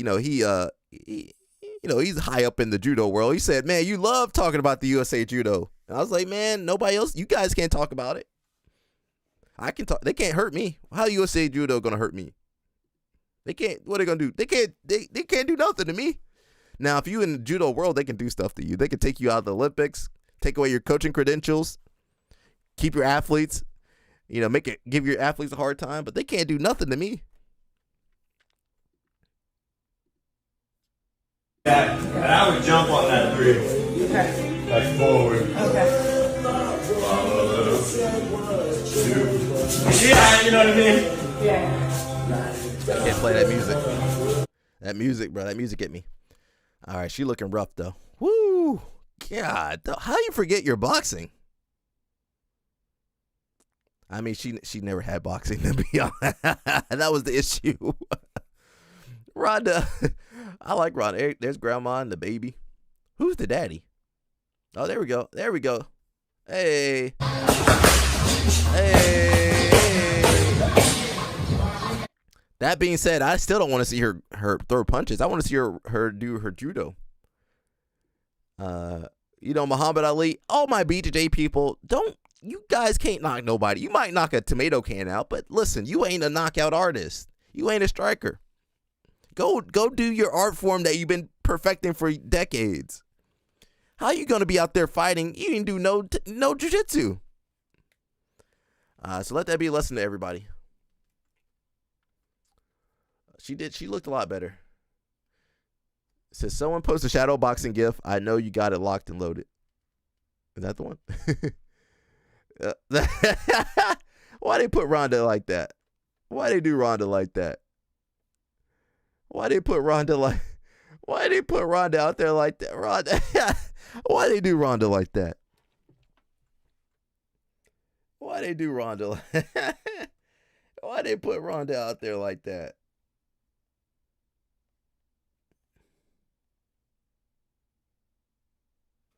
They put Ronda. Oh, I'm a big fan of Ronda Rousey. Says, I remember years ago, a man in an MMA forum had this as their signature after every post they made. It just distracted me for like 10 minutes or more each time. Ronda, why are they making fun of? Why are they making fun of you, Ronda? You guys can't even see it's too small. There you go. Why are they making fun of Ronda like that? She ain't that bad. LL Snap, did you jump in there too? LL Snap, did you jump in there?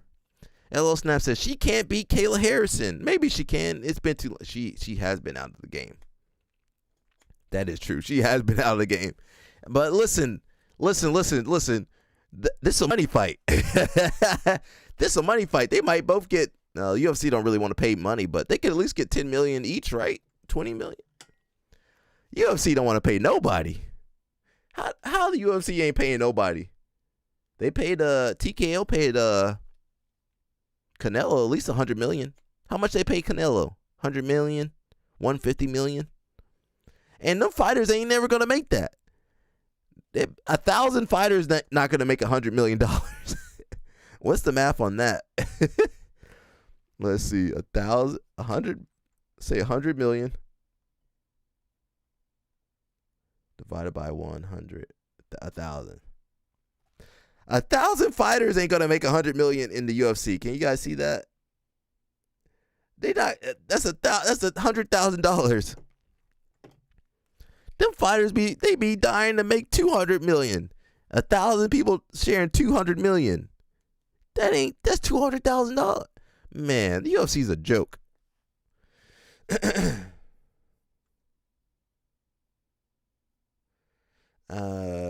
Hopefully, I do want to see this fight.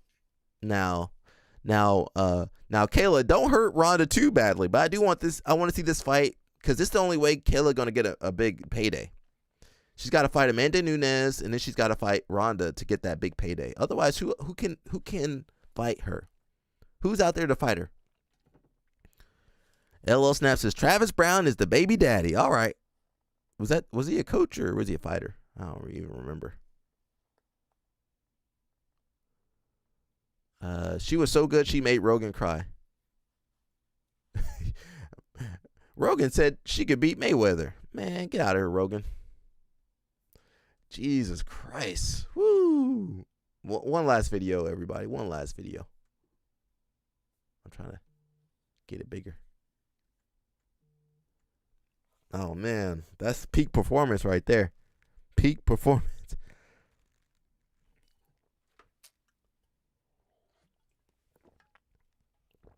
What is she looking at?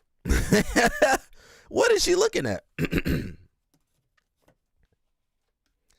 I don't think you're gonna get a soft girl with Ronda Rousey. You're not gonna. She don't look like she's too soft.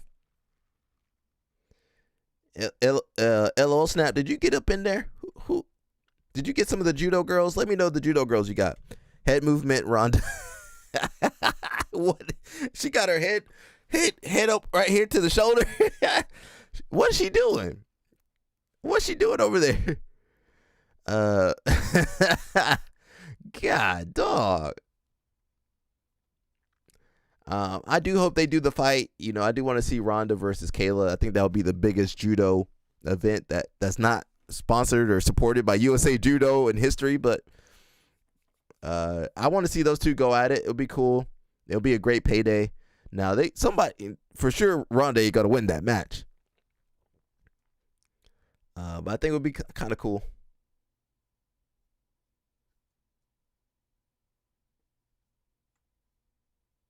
Yeah, I think it would be a cool match. I kind of want to see it now. Oh, I ain't watching that. So many stories, bro. Look at all them tabs. We got my man Harrison over there. Why are you sleeping with that metal, bro? Who took this picture of you, bro? LL Snap says, no, I didn't. Yeah, I can't say that. He says, Kayla Harrison's looking for a man. You don't want to be her man? Well, you I guess you're already taken care of. Mushmaster, you want to be her? No, Kayla gonna be the man in the relationship for sure. She gonna be in charge of the relationship. LL Snap, bro. LL Snap crazy, man. Harrison won his match somehow. Is his knee okay? Was his knee okay?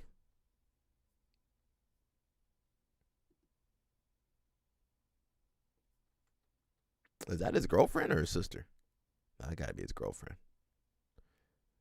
You leave it to the black belts to be dating a purple belt or something. Blue belt, purple belts. Mushmaster says Kayla has to look in the mirror. Kayla just has to look in the mirror. Oh God, dog. Mushmaster, LOL Snap got Mushmaster infected too. You got him making jokes. I like Kayla. Well, all of them judo girls look tough. They are tough. God, dog. Why them girls so tough?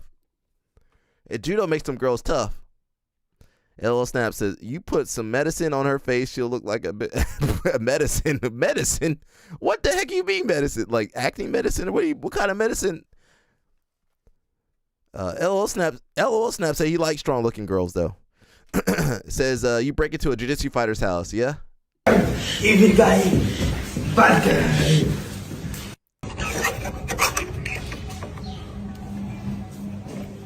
Steve, come to my gun. Evil guy, bad guy. Dang. Why they got the jiu-jitsu people? That's what LL Snap thinks jiu-jitsu people look like. He says, I can't say anything. My wife just bought us a house in the Bahamas. God, dog. You living good, man. We jealous. My man living good. He got the UFC money. He got his wife's money. He going to have the gym money soon. You living a good life, man. Somebody must have said some prayers for you or something. Guy out of Cuba, made it to America. You living a life, man. Who said the American dream is dead? LOL Snap living good. Now the rest of us over here struggling. We struggling. Training Lab. You guys know Training Lab. That's where Helen trains up there.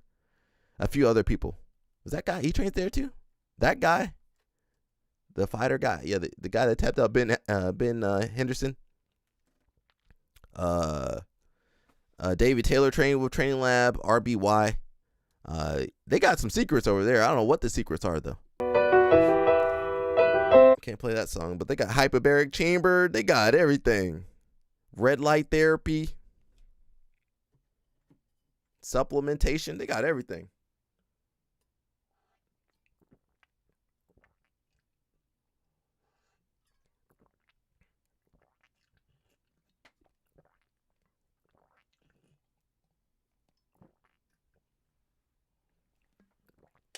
Man, that tea hits, bro.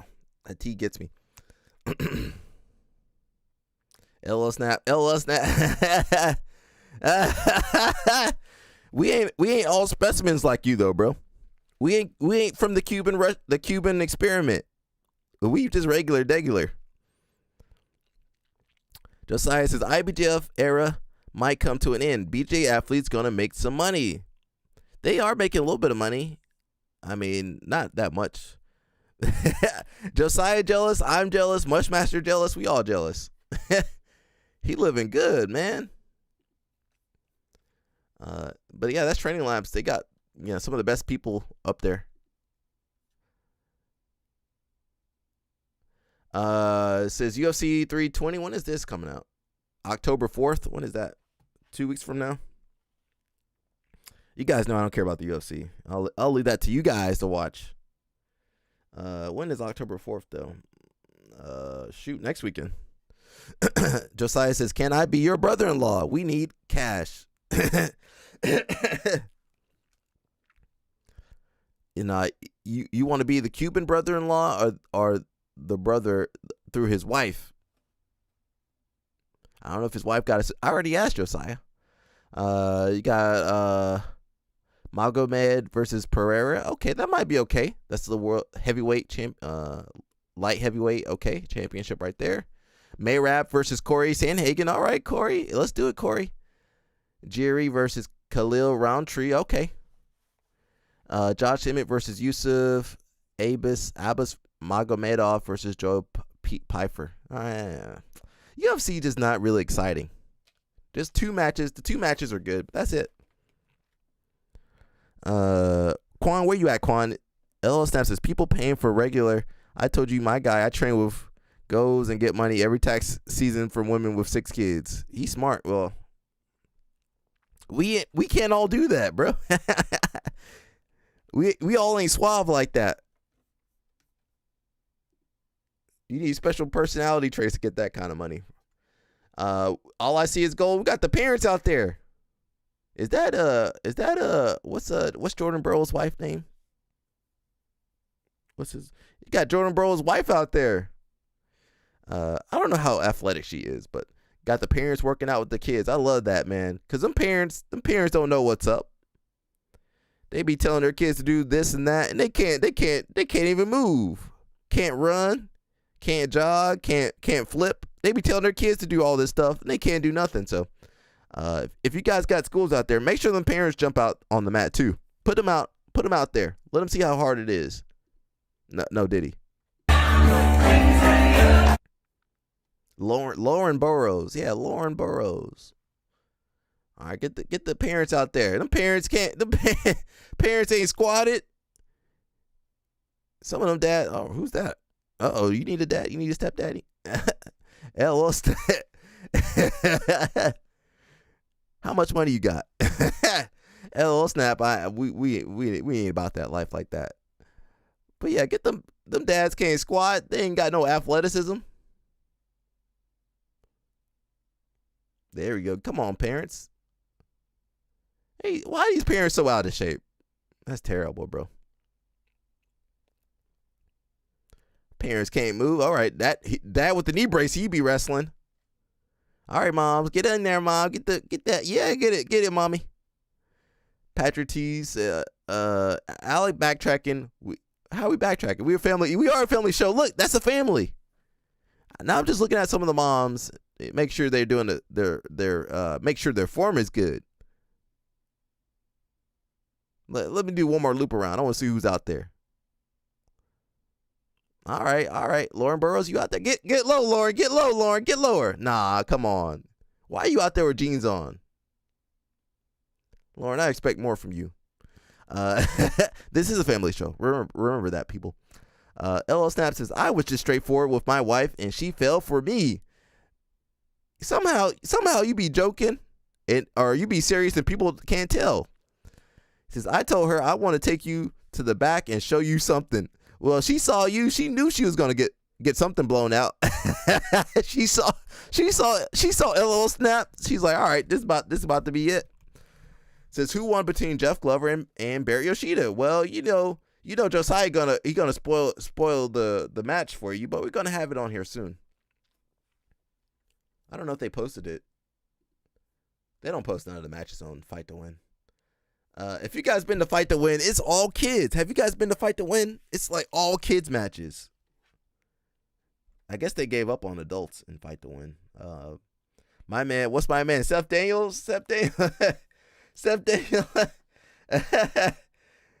Daniels, Seth Daniels wild, man. Seth Daniels.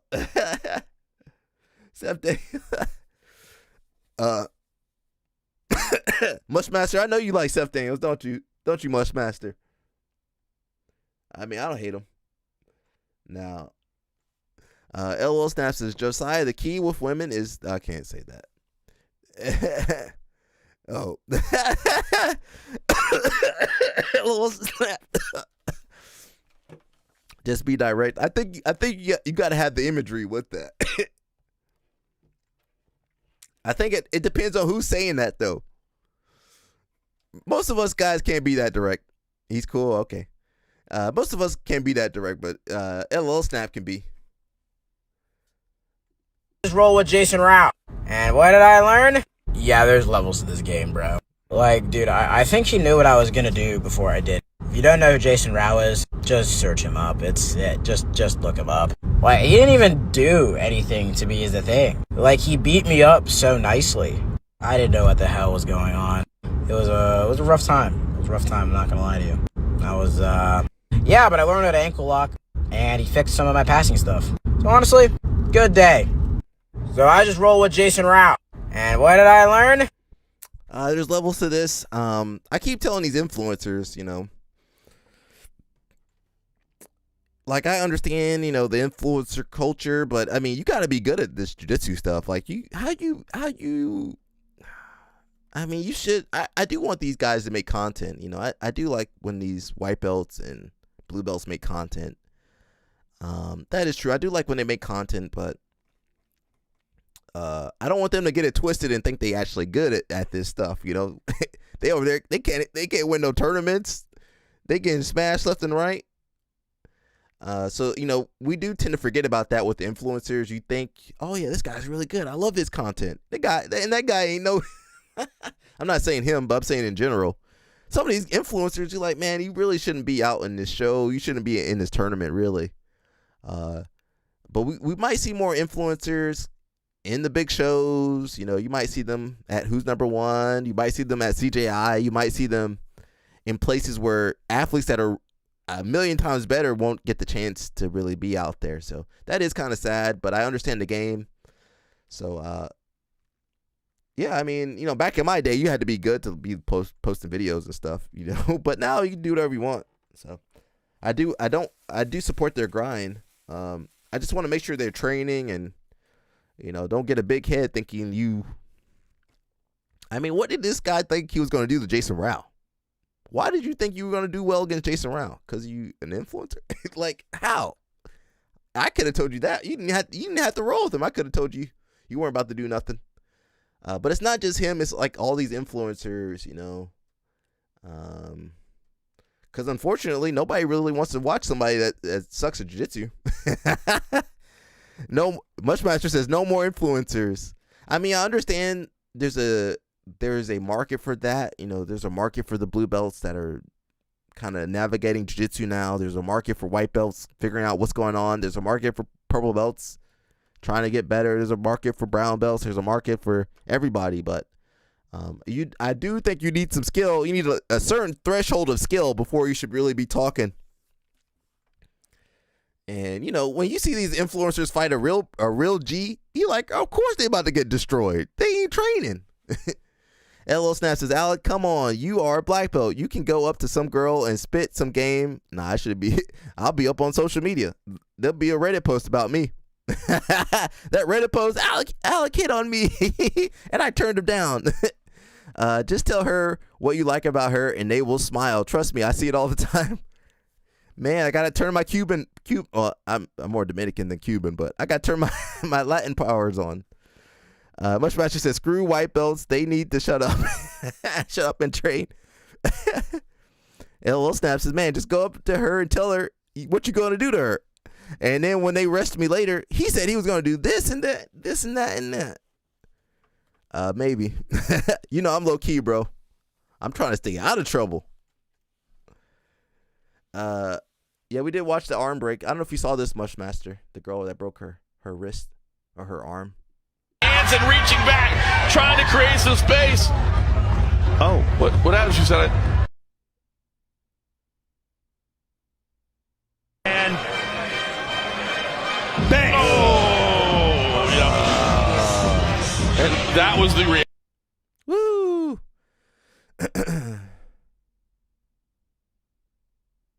Oh, man. Girls, make sure you're taking your supplements, okay?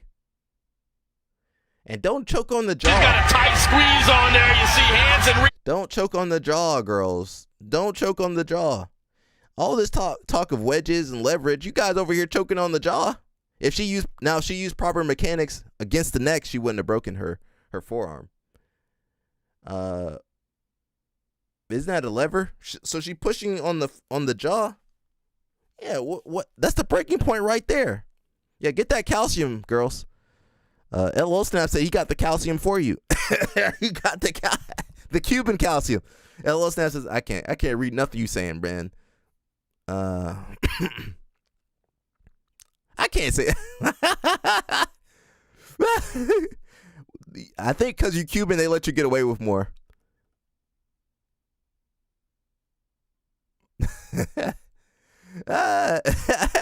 Yeah, sometimes that might work because of your accent. You know, same thing with Danny here. People with accents can get away with a lot more. Now, if I say that, they got arrest them, officer. Jason Whitfield says, Cuban calcium. I wonder why we don't have any women on this street. Cuban calcium. Just look at LOL Snap. We got a couple girls, maybe one or two. Edwin says, whoa, she broke her own forearm. Well, you got to have the proper mechanics, everybody. Who told you people to choke on the jaw? Who told you people to choke right there on the chin or the jaw? You're supposed to do it against the neck, man. If she did proper choking, if she did the choke properly, she wouldn't have broken her arm. Her arm would have been okay. She would have won that match. So that sucks, you know. And you know, girls, their bones are, you know, different than ours. Hopefully the bone gets stronger, but you know that thing gonna hurt for a while.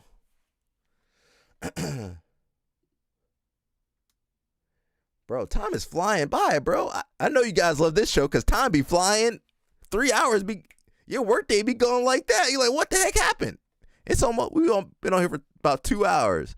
LL Snap says, Mushmaster knows I need to use the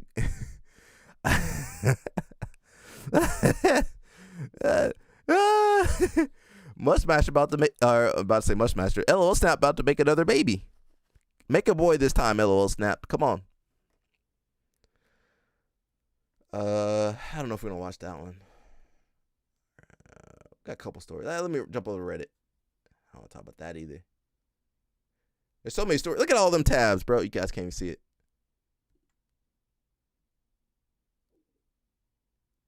Helen, you guys know she won the title. Edwin says, I was never taught to choke like that. My jiu-jitsu was pretty awesome. They're doing that more recently, choking on the jaw. But you know, apparently that's not safe for everybody. So I'm gonna continue teaching the move, choking on the neck. And so that's where the technique comes from. Your jiu-jitsu coach never taught you to choke like that? Yeah, well, you shouldn't. You choke on the neck. I mean, you better hope your bones are strong enough to choke on the jaw. We got my girl Helen. She won the Worlds a couple days ago. Shout out to her. Can't play that song. She did good, man. She got a pin. Was it Final X? She's in a little bit of trouble right there, though, at Final X. Was that Final X?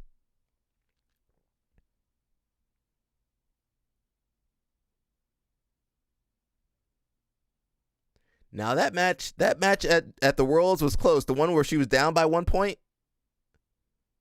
That match where she had to hit the inside trip. No, that was a close match. LO Snap says, my wife is not Cuban. Yeah, we know Why'd you say she's Cuban? We know you're Cuban. That's what we're talking about. We know she's not Cuban. I forget what we were talking about, but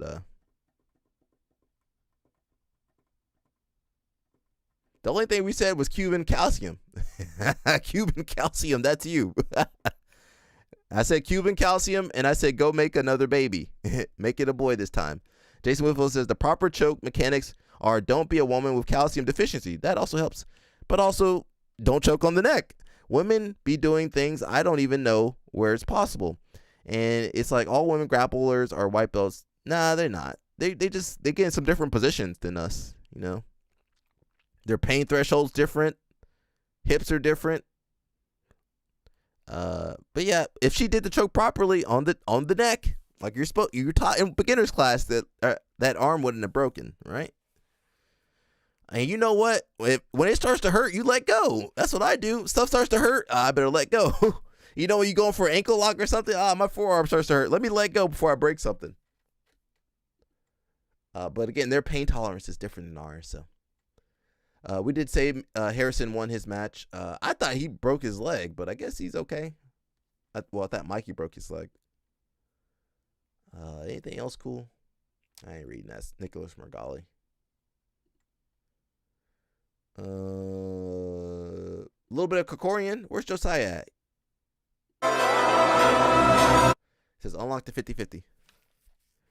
But yeah, calcium. But those girls are pretty young.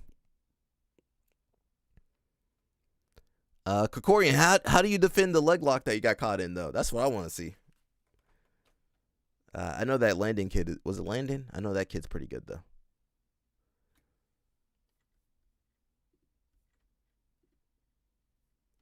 It says $1 million match. Who would win? Who could win? Or who could you win? I don't know what that means. Jason Whitfield says, now this conversation is getting interesting. Alec, tell us more about women's hips and how they should use them properly. Yeah, I mean, look at their hips. Their hips are different. It's true, right? Aren't they different? How do you think the kids go through the birth canal? The hips are different and wider. There's certain things that, you know, like, I don't know if you've ever seen the girls trying to squat and pass. You know, some things are a little bit harder for them to do. Certain positions they can get into.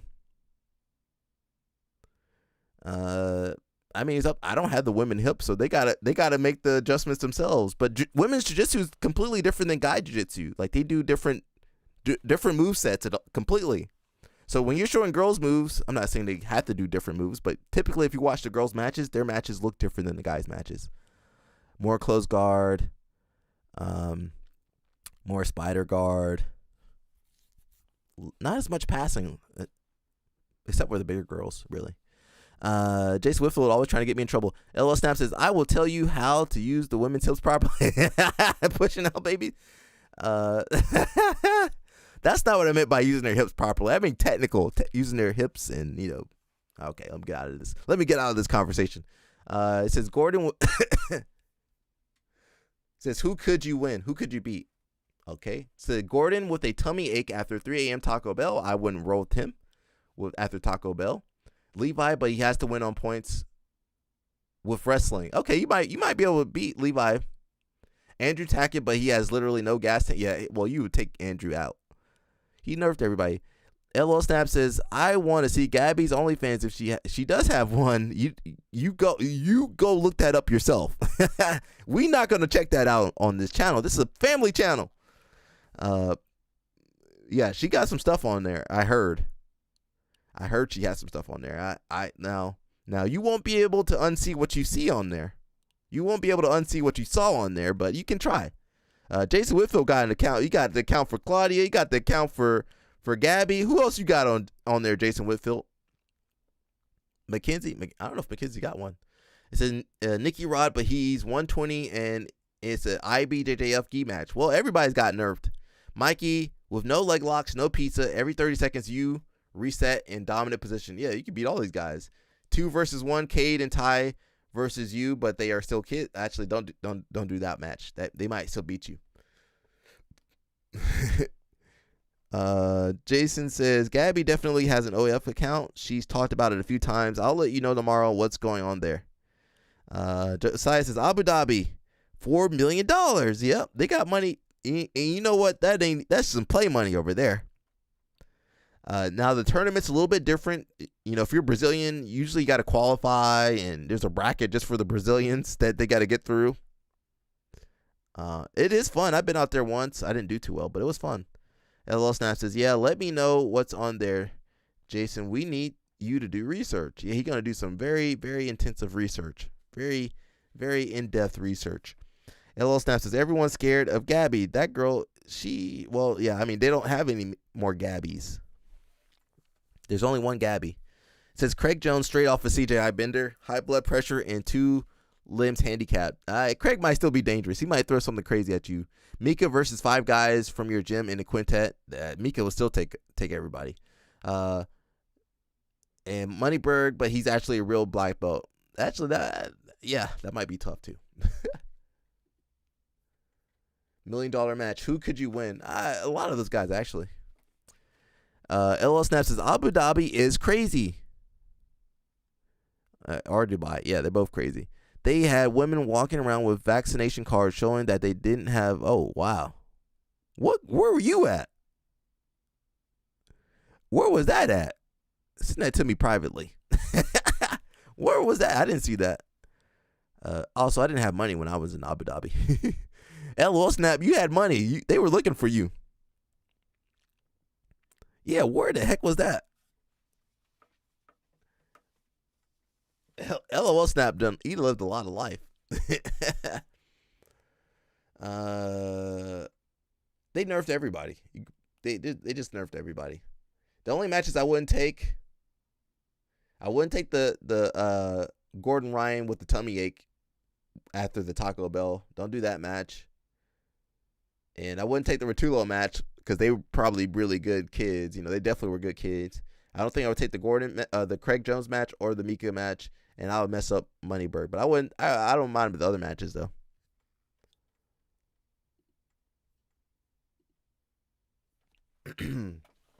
Oh, the nightclub. Oh yeah, I didn't go to no nightclubs when I was there.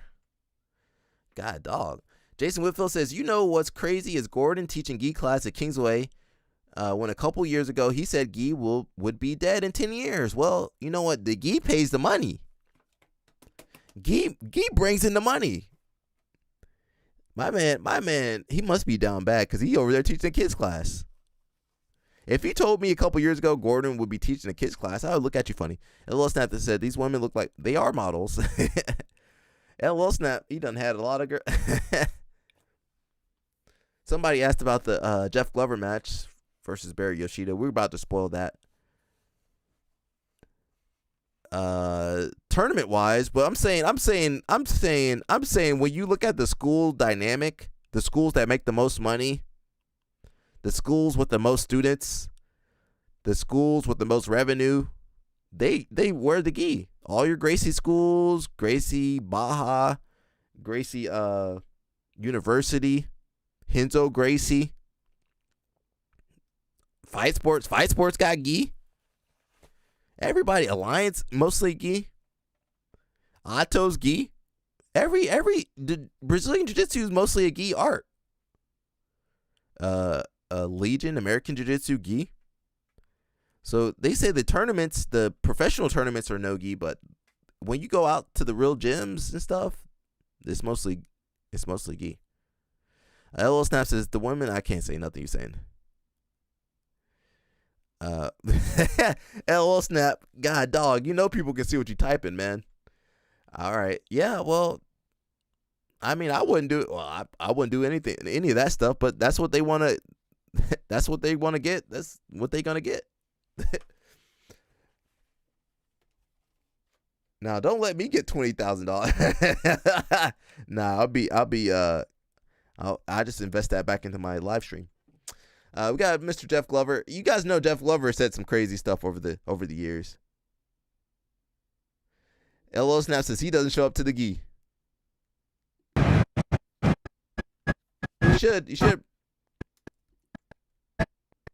You should show up for the gi.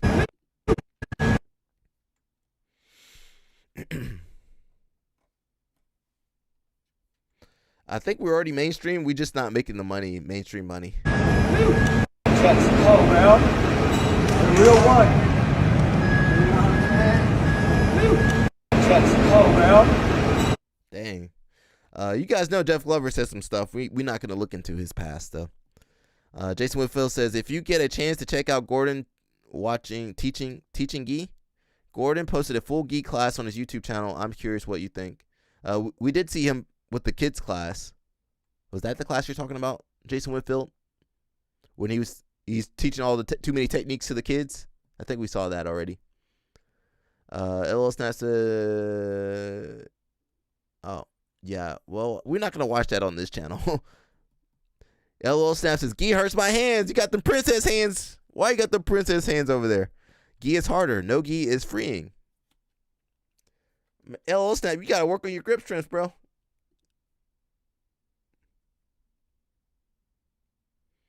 That's the same tournament Fury. I guess Junie, did he defended his title. All right, shout out to Junie.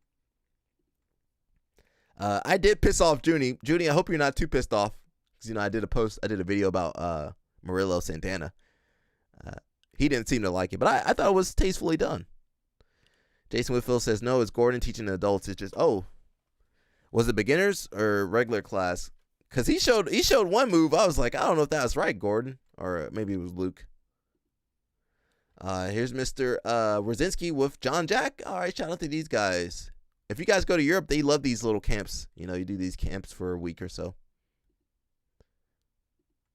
That's too many people, though. Jesus Christ, that's way too many people. I'd be feeling claustrophobic right there.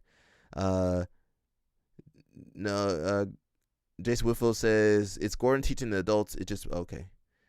And LL Snap says, I have tons of grip strength, but you can't wear the gi. Put the gi on. Shout out to Rosinski. All right, we got about 1 more hour, everybody. We'll try to get through as many stories as possible. Get you guys up to date. Get myself up to date because I'm behind schedule. For both these gentlemen, both these guys are true legends of the sport here. Let's see who's going to be and Mr. Referee, make your very difficult decision. Your winner and still champion, Professor Barrett Yoshida. Let's hear it for both these gentlemen. Mushmaster, we might have to start a federation, man. He says, look at that crowd. We could definitely start a new fad. Well, I don't know if you've been to Fight to Win recently, but it's mostly kids. So they have the kids and the parents. That's who be in the audience. So the kids. I don't even think they pay the kids. The kids go there. The parents got to pay to get in. They're paying for drinks, paying for food, and it's like all kids. Jason says it's dark outside, so it looks like his 6 a.m. class. So it's 6 a.m. all adults class. Okay. Oh, the Rosinski. Oh, okay, gotcha. Yeah, Rosinski. Well, Europe. Also, jiu-jitsu's cheaper in Europe. You can actually afford to do jiu-jitsu in Europe. You know, if you're paying 50 euros, 40 euros a month, you go to America, it's $200, or England, it's $200, 200 euros, $300, 300 euros. So yeah, maybe I want to have the federation. I don't know how to change the system because all these schools, they be charging all this money. Maybe it's possible. Well, you know what we need to do? We need to sit down and make not a business plan, but yeah, I guess something similar to that. What's the right term, Jason Whitfield? He probably knows. Yeah, I guess it would be a business plan. Economic plan, something like that. Jason Whitfield says jiu-jitsu is cheaper in Europe because the instruction isn't as good. That's not true. That's not true. You got some good instructors, and sometimes they come from Brazil. It's just the prices for, gyms and stuff is lower. Some of the schools, like I used to teach in Sweden, a lot of most of the gyms weren't for profit. They were usually a club, so they had a board, and the government would give you money for having kids and youth training with you. So a lot of those countries, it's just everything's subsidized. Everything's cheaper, fitness-wise. Sports are subsidized, It's not privatized like here in America. They had good instructors. Like in Sweden, look, you got Tommy Lenkeker, you got I would say you had what's the big guy? Alexander Trans, he actually moved to Texas or somewhere. Is he in Houston? You have Tommy, Espen, John Thomas, Tariq. You have the guys at Naka Dojo. Man, there's some good people, at least in Sweden. I'm sure there's some good guys in Scandinavia, and there's some okay guys in like Poland and Germany and England. England just got Fion back and some other people. There's some good coaches. They're a little bit behind America, but the talent is there. France about to come through, everybody. Watch out for them French people. Them French athletes going to be good.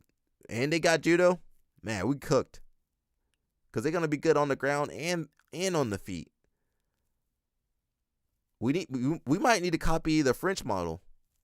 Mushmaster. He says, dang, jiu-jitsu is so expensive now. And it's only getting more expensive.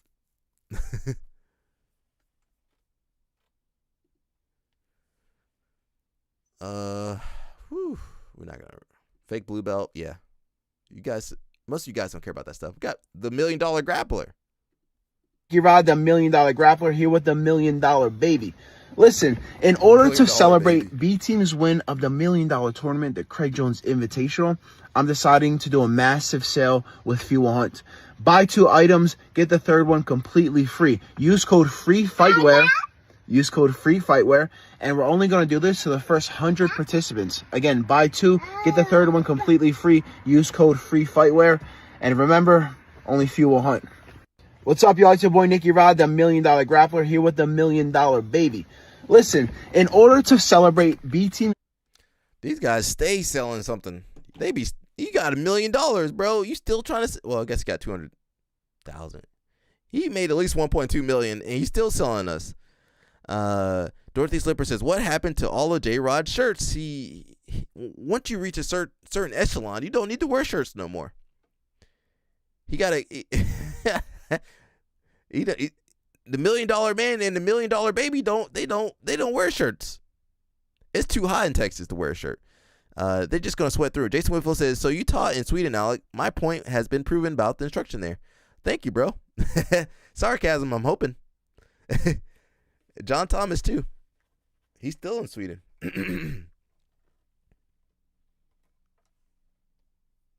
Jason Whitfield got some jokes. I'm gonna sacrifice you the LOL snap, Jason Whitfield. All right, LOL snap, take Jason Whitfield out for me. You know all the stuff I've been saying, LOL snap, take it out on Jason Whitfield for me. What's this guy got to say? News that I'm officially changing my name to Dehek Schmoneyborg. The R in Dehek is pronounced like an H, and for some reason, the R in Schmoneyborg isn't. It's a Portuguese thing. You wouldn't understand. Anyway, going forward, I'll be sharing wealth management tips for black belts by a black belt. Such topics will include starting your own flip-flop franchise, saving up for your first show-your-old gi, and today's topic, suing anybody who hurts your feelings. If you want to act like a tough guy and talk crazy on the internet, then that is your prerogative. But we can't have everybody doing it. That would be nuts. And if someone hurts your delicate little feelings, it is your God-given right, nay, I say your God-given responsibility to threaten them with a lawsuit. Our founding fathers broke free of the yoke of British imperialism so that you could abuse the legal system to your own selfish ends. What good is it to be free if you can't silence people who make fun of you? For just $87,000, you can enroll in my new course where I walk you through my step-by-step patented process to silence your enemies and make yourself feel like a big man. Act now, and I'll throw in a used Dehek Schmoneyborg rash guard, used by somebody else. I don't actually train. Hey guys, just wanted to hop on here and share some You know what? I agree. I sign up for his course now. Dorothy Slipper says, this guy needs to get adjustable kettlebells to save space. Oh, in the back over there? That's fine. I like that. That was pretty funny. Time is flying. LA 2028. USA Judo. Where you at? 28 Olympics. Tickets going on sale now, so I might have to pop over there for the wrestling. I need to Helen. I don't know if Helen gonna be wrestling in 3 years. She might. Amit's supposed to be there. Kennedy, come on, Kennedy, you gotta win gold this time. So we might go up. We might show up out there. August, we might show up out there. And you know what? Masters World's right. Oh shoot. It's July 14th. Okay, maybe. That's right after Worlds, then. We might be able to go out there. All right. Look into those tickets, people. Not only do you got the 28 Olympic stuff tickets coming out. I guess it says 2026. You also got the World Cup coming out, too. Don't forget about the World Cup, everybody. It's in America. Let's see what's on Reddit over here. The girl that broke her arm attempted to secure a choke. How common is that? I don't think it's that common. Travis Stevens, currently the production assistant to the guy that will be building and installing the mats for LA 28. My man, why is he building and not, he's not competing, but at least coaching? USA Judo, I be talking about USA Judo. They just got no sense. They should let me be in charge of USA Judo. I had that sport. We raised some money, had some good sponsors, athletes paid. Team filled up with athletes that can win, bro. Let me be in charge of USA Judo. Have $1 million tournaments? Come on, USA Judo. Why we ain't got no Teddy Reiners or Teddy Renees, as Jason Whitfield likes to say. We ain't got none of them in America. It says, well, in 12 years, this is the first time I've actually seen this from an RNC. So there's that. I've seen plenty of people be stupid and break their stuff trying to buggy choke, other dumb stuff, but not from an RNC. Odds are her arm was already messed up in the first place, and the pressure of the choke was simply the last straw. People be hurting themselves with the buggy choke. Yeah,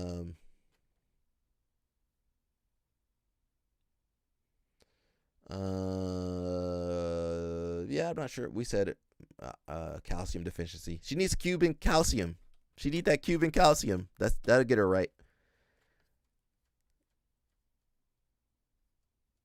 Someone says she should probably get checked for possible cancers or genetic diseases.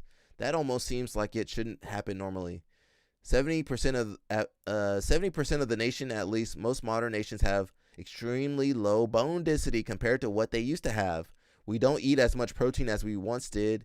We don't lift heavy like we once did. I do research for bone density. If she would get checked, that's probably what you're going to find. So maybe she already had bone deficiency.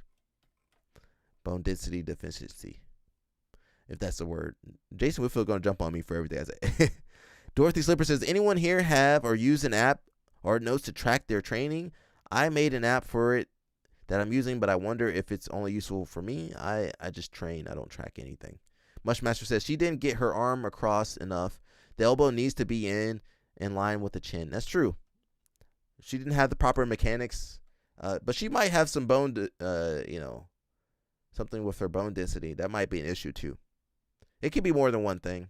But yeah, if she did the proper choking mechanics, elbow, right there under the neck, on top of that, yeah, she would have had that.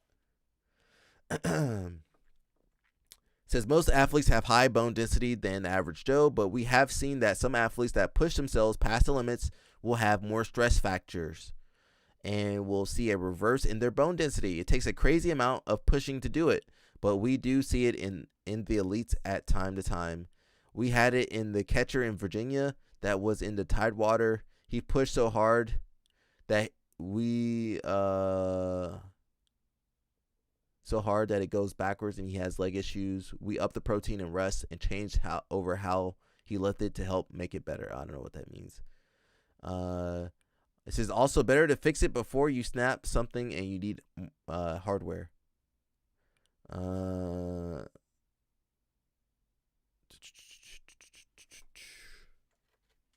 Let's see. Yeah, it could be a lot of things.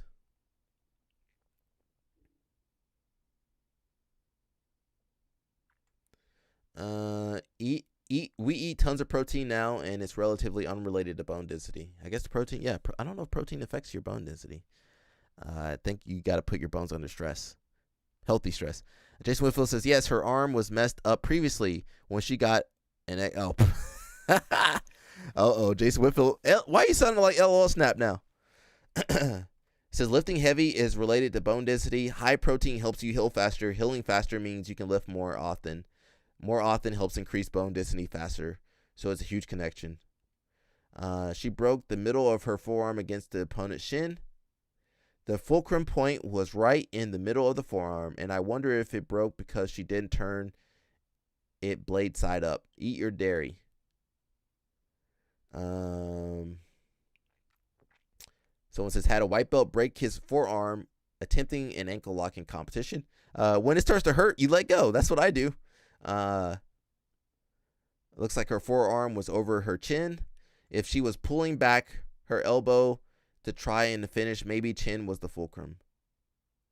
And it says also crazy, she was totally unfazed by it. Adrenaline is crazy, breaks her arm, doesn't even feel it, and thinks she broke her opponent's jaw, and takes convincing that it was herself that hurt.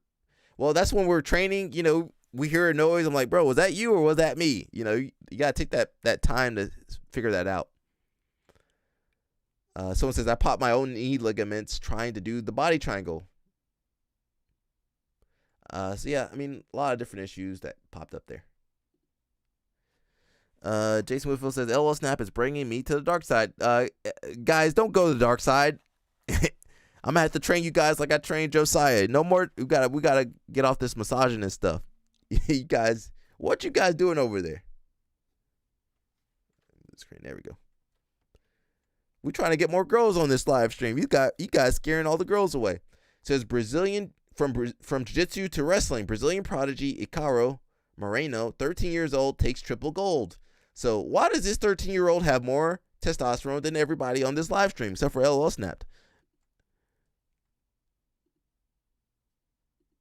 That's him wrestling too. This kid, he built like a he too strong.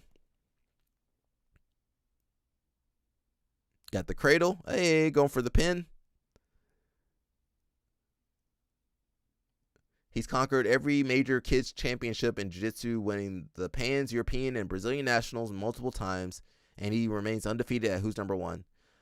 So it looks like he's going to focus on wrestling. That seems to be the new thing now. He over here putting the hooks in and wrestling.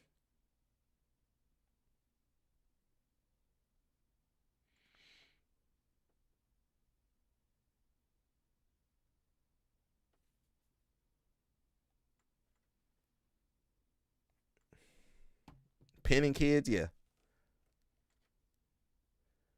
So yeah, he might have a bright future. You don't see, actually, there's a lot of kids that cross train wrestling and jiu-jitsu. Mr. Sakuraba. どうも、桜庭でございます。クインテット5ドバイ大会4チーム決まりました。まずは、チーム監督を紹介していきたいと思います。ちょうど僕と同じ年代の人たちで、また今度久しぶりに会うのを楽しみにしております。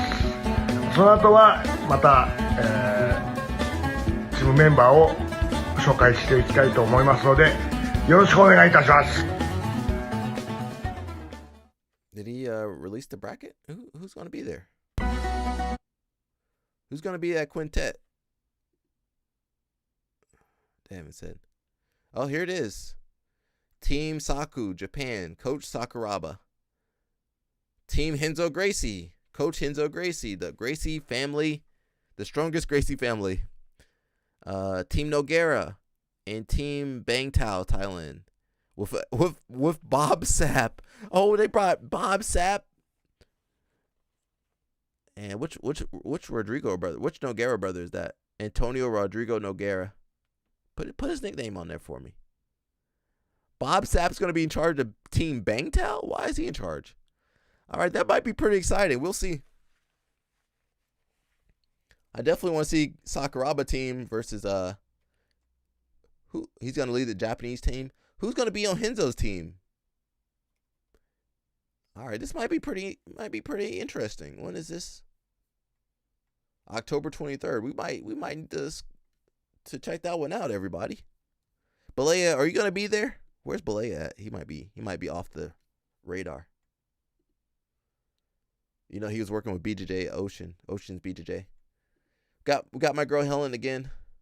Helen Maroulis made history at Worlds, but she's been making history for truly her whole life. You're gonna want to hear her story. Hey, I'm Coach Jackie with all your women's sports stories, and this is a good one. Helen grew up in Maryland, and one day her brother was at wrestling practice and didn't have a partner, so Helen volunteered, and then she just fell in love with the sport at the age of 7. In high school, she wrestled with the boys team, becoming the first girl ever to place at Maryland State Championships when she was just a freshman. Some teens refused to wrestle against her, probably because they were scared. She did end her high school career with over 99 victories. She went on to wrestle in college and won some junior worlds medals. And then in 2015, she represented the US at the actual world championships, and she won gold in her weight class at 23 years old. The next year was the 2016 Olympics in Rio, and of course she made the team. And of course she made it to the final, where she would face off against Sara Yoshida, the GOAT who had won gold at the last 3 Olympics. Nobody thought Helen would win, but that is exactly what she did. And with that, she made history, becoming the first ever woman from the United States to win an Olympic gold medal in wrestling. Then she wins Worlds again the next year in 2017. That's 3 consecutive years of being the best in the world. At the 2020 Olympics that happened in 2021, she wins bronze and becomes the first American woman to win multiple medals in women's freestyle wrestling. Oh, and in 2021, she won gold at Worlds again.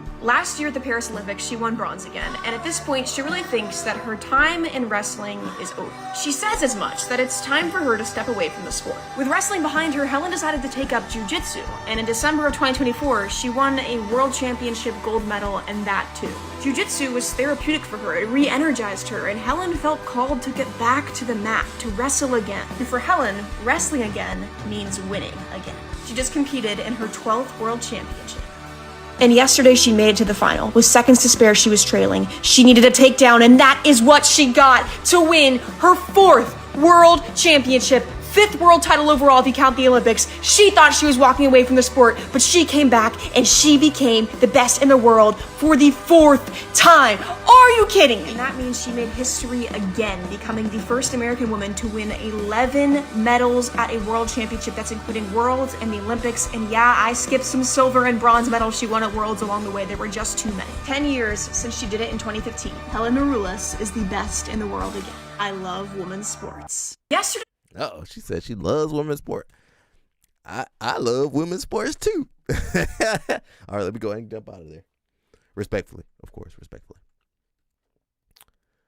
Alrighty, that was good. I like that. Jason Whitfield says, no, she didn't just say Helen won a world title in jiu-jitsu. It was a blue belt. It's still a world title. We'll count it. I'll count it for her. Now, some other blue belt, I won blue belt world. Get out of here. It says, actual footage of me trying to get my leg back from a savage leg locker. This is me rolling with LOL snapped. Give me some. Hey, yeah, that's me. What the hell? Hey, give me this. Hey! Give me some. Get off me, LOL Snap. Get off me. What the hell? Hey! Give me this. Hey! Give me some. Hey! What the hell? Hey! That's me and LOL Snap. Get off me, LOL Snap. Get off me. Get off my leg. That's me and him going at it. We got Helen over here. I'm always trying to be respectful, but some of these outfits, they might be not as appropriate as I would like. But who am I? I'm just a dude. Her body, her choice. She's an adult. What do I know? What do I know? Can't play that music. I guess she's got a new sponsor with the finger tape. Stretching, Jesus Christ. Let me not say nothing. And that was at CJI. CJI? Yeah, it was CJI. You guys like Helen, just make sure you get ready to take care of those animals. Okay, get ready to take care of those animals. And you got to do her hair too. Make sure you know how to do the ponytails right. We did see a couple of these matches. Well, I didn't really. I saw a couple of these clips. You got Pavel. I know. Well, I say the W like a V, like they do in Europe. Pavel versus Kinta. Really surprised to see this happen. Did someone get past? Oh yeah, let's watch. Oh, but here we go. See Yamamoto now. Oh. I think he did that on the first match, and he succeeded really well with his leg. And it always looks like Kent is about to kind of pass towards really the head, pass here. And then this left side pass here. Kind of digging under. Here we go. Was there? No, maybe I missed it. Maybe. Double unders.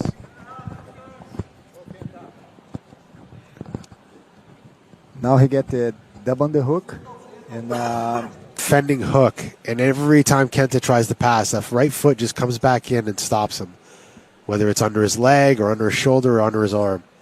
Do some submission primary point. I think it's here. Is it here? No. This game is pass the guard and put the pressure.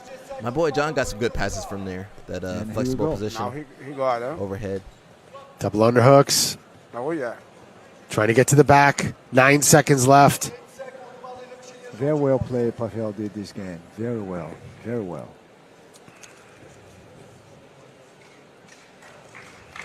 And that is it. That's what I was looking for here. Yeah. And how did he lose that point? Was stalling or something? Oh, but here we go. That was close passing attempt there. I think he did that on the first match, and he succeeded really well. Josiah, how did he lose by the 1 point? I didn't see it. So says, I don't understand how the guy on bottom one, it's just sub attempts that score. Oh, well, he should have gone for some subs. He should have gone for some more subs.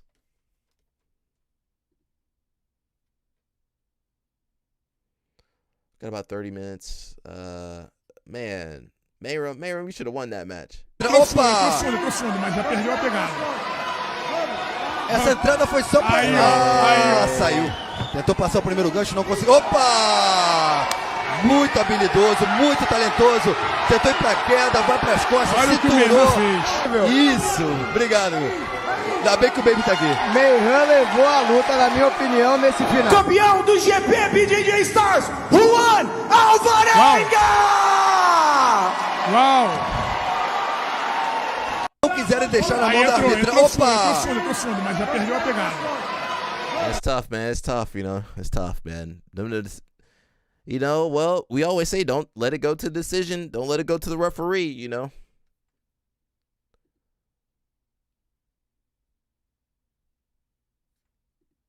How do you guys feel about this happening, huh? How do you guys feel about this with Mr. Felipe Andrew and this other guy? Leo Ferreira. Aos 45 do segundo eu peguei o mundo e virei do avesso. Frio e calculista, mas eu minha conta não fez preço. Sem palpite na tua visão, tá que eu não mereço. Hoje minha tropa desfila como se isso fosse tendência de moda. Mandado na minha sola, quis ser minha sombra. If you guys didn't see, he was going for the handshake. I think you missed it. He was going for the handshake. Whenever people do this stuff, you just like gotta make a mental note. See, boom.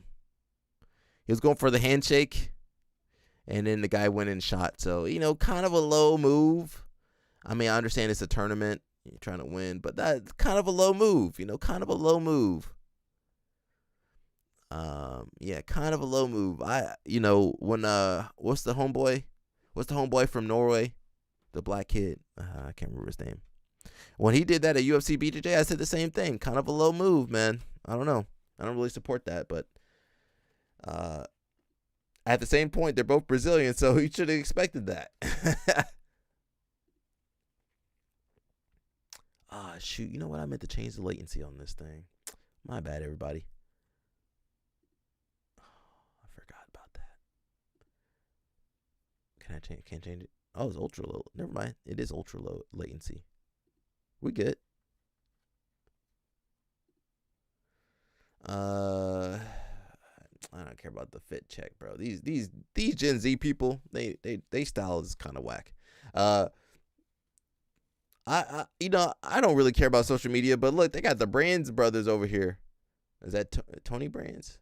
Tom Brands over here with the social media. MLP want the cat. He got. What's the plan today? What's going on here at practice? Get better. Get better. What are they working on? Can't play that music, but he got to get on that social media if he wants the youth to go to Iowa. But they old school, hard nosed Iowa. Look at him now. MLP want the cat. He got. What's the plan today? So things change, things change for everybody. Let me jump over to Reddit. So many stories I missed, everybody. It's just I can't cover everything. Someone says, so apparently Craig did try to get us a Moneyberg match. So I think Craig did try. I don't know the ins and outs. Says Craig tried to invite him to the event, and Moneyberg said he was in Germany. When was he in Germany? He says, I keep thinking we have a match and you beat me. Funniest stuff ever. That would have been kind of cool. Craig Jones gonna let Moneyberg beat him. He says, funniest stuff ever. Socks on. Then I'm never heard from again. So I guess Craig was ready to throw that match against Moneyberg. Actually, might have. Nah, I don't think that would have ever happened though. It says, according to this screenshot posted on IG, Craig offered a match to Moneyberg after Gable pulled out. This would have been the best thing ever. I'm sorry he declined. It would have been so funny. Yeah, we missed out. It's so funny how Moneyberg mentions how much bigger he is and indicates it would be hard to beat Craig. That dude is straight up delusional for not immediately recognizing this as a joke match. He truly thought it was going to be real. Ha ha ha. I mean, Moneyberg don't roll, so why would he have a match? He ain't never rolled in his life. I mean, he rolled with Mikey, but he paid Mikey so he could tap him out. So he could tap Mikey out. Apparently, allegedly. I'm trying to be good, Mikey. I'm trying. Says that's what happens. That's what happens when you've never done open sparring and have tons of world champions glazing you. I don't know that. Says I can't wait till this guy just tears through ADCC champions and gets the absolute versus Gordon. Says it boggles my mind because the dude is basically broke. There's a guy on YouTube who's done multiple extensive takedowns of Moneyberg, and it's clear he's a relatively broke con man. Well, I don't know what Moneyberg's his wallet's looking like. I'm not watching his pockets too closely. Dorothy Slipper says Mikey's instructional on De La Hiva and Collar Sleeve are so great. It's hard to believe he went to Moneyberg. Well, he could have just, instead of going to Moneyberg, he could have filmed another instructional. He would have made more money with that instructional, possibly. But, the money must have been good, man. That money, You know, it had to be $5K, $10K, something, bro. It must have been good. How is he paying these guys? Their rates are not cheap. These guys not underselling themselves. $1,000 for a private lesson with Gordon, you could get him for a couple. $5,000, you got 5 privates right there. $10,000, you got 10 privates. Says, I don't think he's super rich, but I don't think he's broke either. And then someone says, probably the kind of both high income and high spending, hoping that the number is black at the end of the month. Some celebs have both a lavish lifestyle and huge debts. For example, he has so many MMA and BJJ legends doing promotional stuff with him, though. Surely these people are being paid to be there. If the checks started bouncing, I'd imagine we'd hear about it. Jake Shields, let Jake Shields check bounce. He's going to be upset.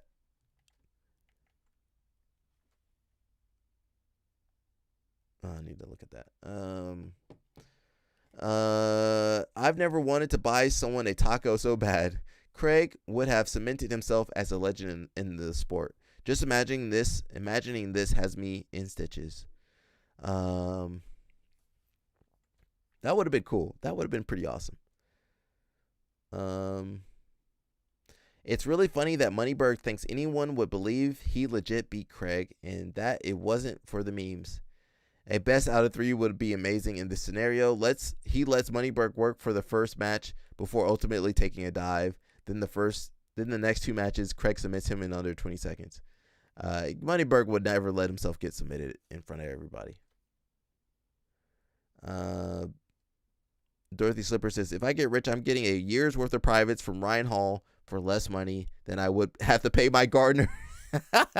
You probably could.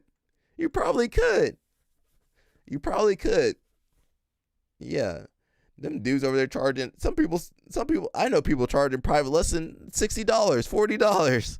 I don't know what the heck they doing for an hour class. Yeah, I don't know what the heck. What did Gordon prove with this post? That Craig is willing to do anything for entertainment or to prove Tummyberg was a real black belt.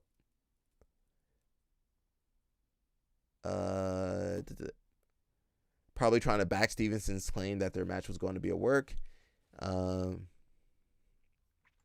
Yeah, I mean, that wasn't going to happen, but it would have been cool. If Moneyberg didn't have an ego, well, he wouldn't be Moneyberg, but that would have been a cool event having Moneyberg there. I think Jake Shields was there. Now, I didn't see Jake Shields. I probably wouldn't even talk to Jake Shields. I don't even know. I don't know Jake Shields. He doesn't know who I am, so. But that would be cool if Moneyberg would have been there. He would have been. He definitely would have been on the video and the stream and everything. That would have been cool, man. We can't always get what we want. Dorothy Slipper says, I don't think Moneyberg was a real student of Gordon Ryan because if he was, he'd be called Tummyberg. Well, he's not a student of none of those guys. He's a student of Jake Shields. Talking about Gordon, we got his girl going at him. So this must be why they broke up. Listen to me. If you guys watch our videos, I'm gonna give a discount. I'm like a more manly every time before we start a video, Gordon comes like, hey guys, sorry I look like this because of that. Hi guys, hey, I look like this because you've been traveling, because busy. Every DVD, I promise you that. Gordon come up, hey guys, sorry I look like this because always an excuse. Never because I'm a lazy PSO. POS. And I didn't take care of myself before doing it. Guess what, I'm not a dummy. I'm too far?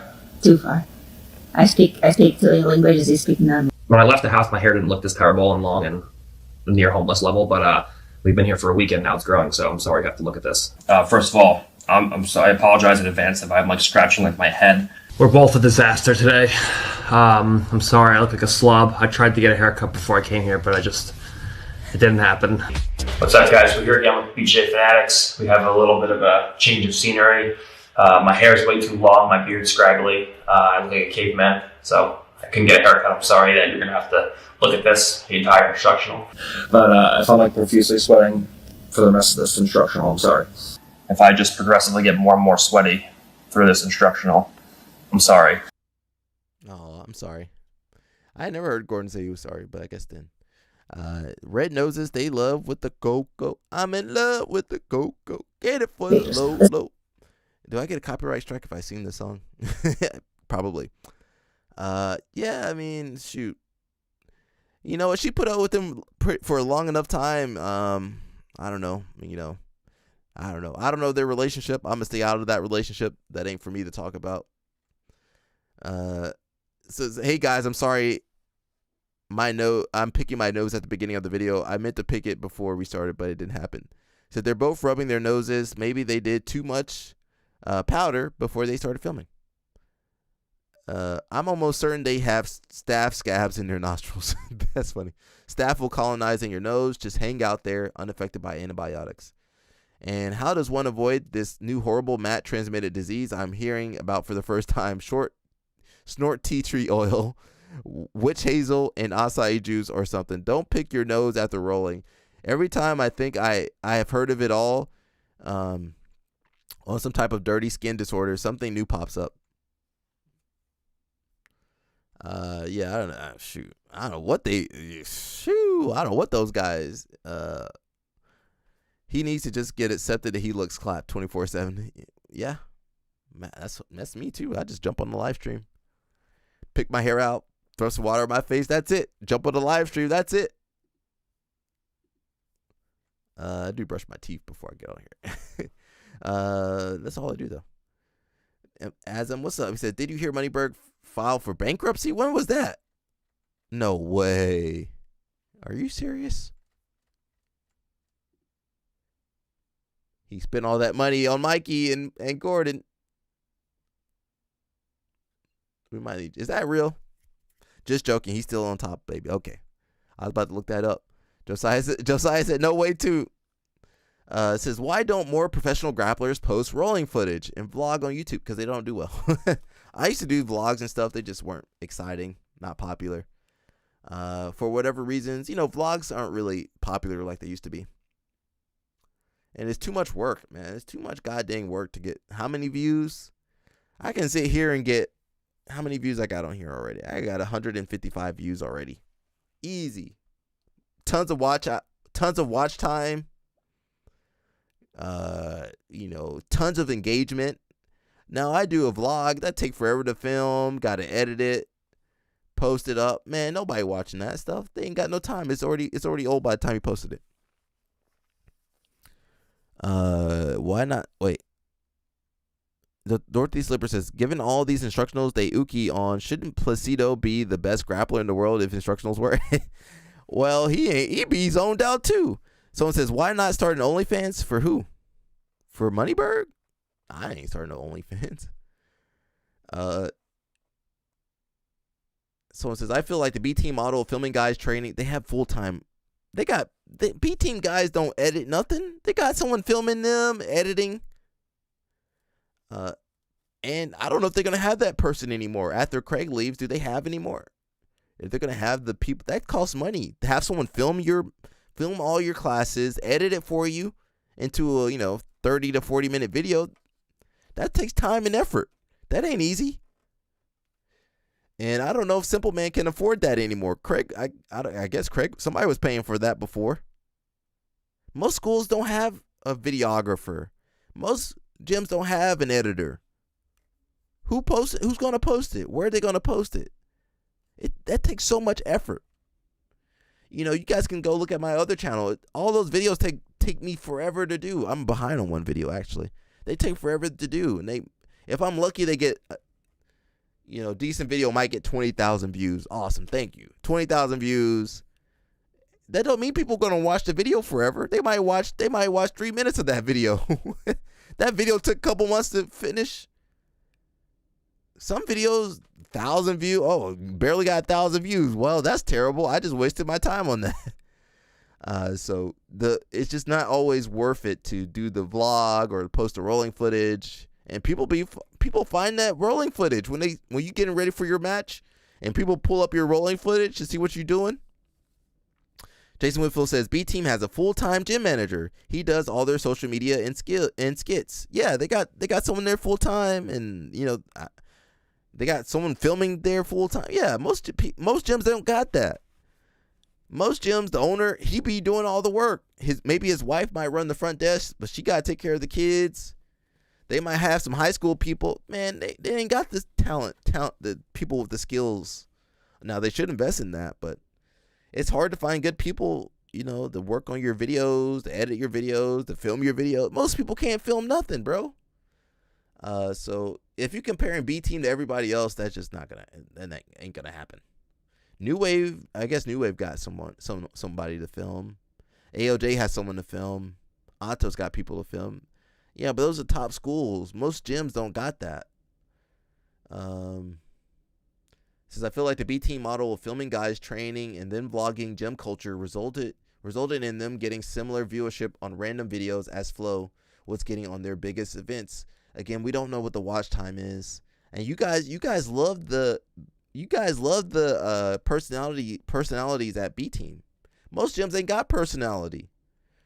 Them dudes do the same stuff, talk about the same crap. You might get tired, and you know what? You might get tired of the B Team stuff eventually. Mushmaster says that costs money. It costs money to have people film. It costs money to have people edit. If you want some good editing, they got good cameras, good mics, decent editors. That costs money.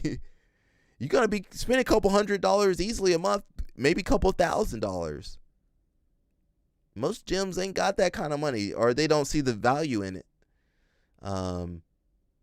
Or I used to have the cool camera, but I had to film the stuff, and then nobody else knew how to use the stuff I had. I had an awesome camera, nobody could use it except for me.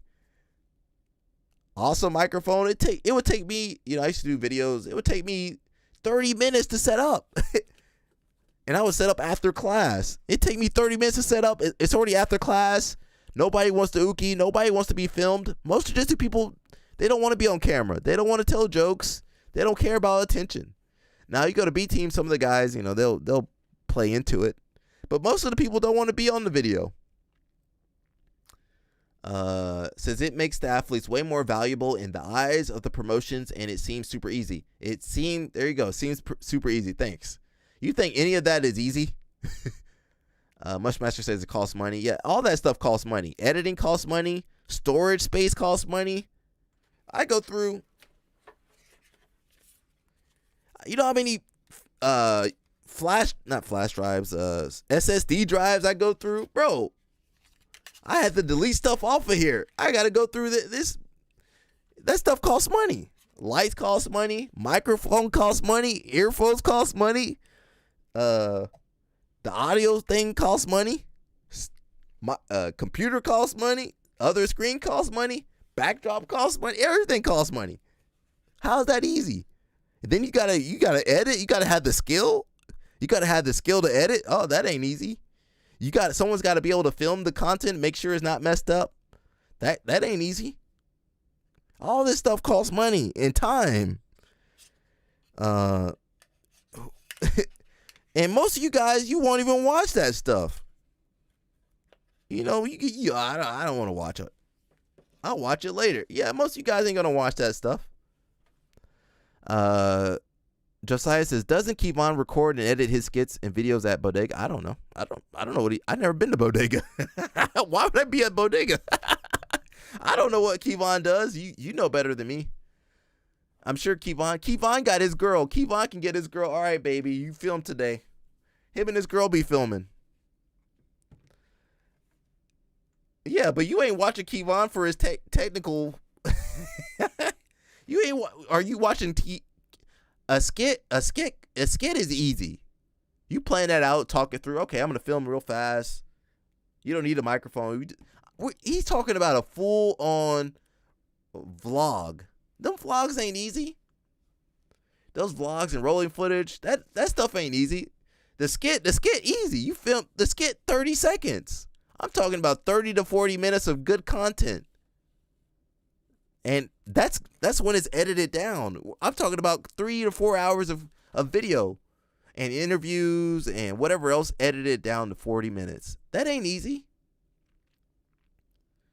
Most people ain't gonna sit there and watch. I mean, you guys will sit there and watch this live stream because I'm interacting with you, but most people ain't gonna sit and watch the whole vlog. And that's what the most famous people in the sport. They ain't gonna watch a vlog with regular people.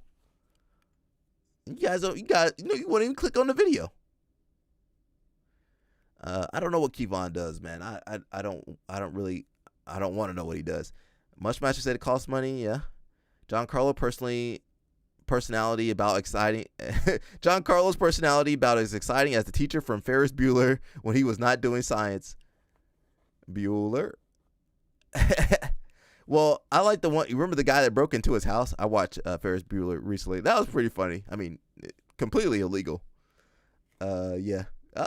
Giancarlo, they making fun of you on here. Josiah says, when I make my videos, I don't edit my videos. Well, Josiah, you probably should. You probably should edit a little bit. JF Hendricks says, apologize in advance. Dorothy Slipper says, I'm good with and on camera. Unfortunately, I'm horrible at jiu-jitsu. Well, yeah, we wouldn't be filming your jiu-jitsu then. You could be, they could interview you and stuff. Jason Whitfield says, Alec, if it takes you that long to set up for jiu-jitsu videos, just keep all the equipment up and go straight into your OLF stream. That's saving time. Yeah, I mean, I wish I could do that. I don't have a gym. I don't have the Moneyberg basement gym. Now, maybe if the live stream does well, we can get the Alecberg, the Alecberg basement and have everything set up. But that takes time and money. All the equipment. It takes time to learn how to use everything. So otherwise, you got to pay people to film for you.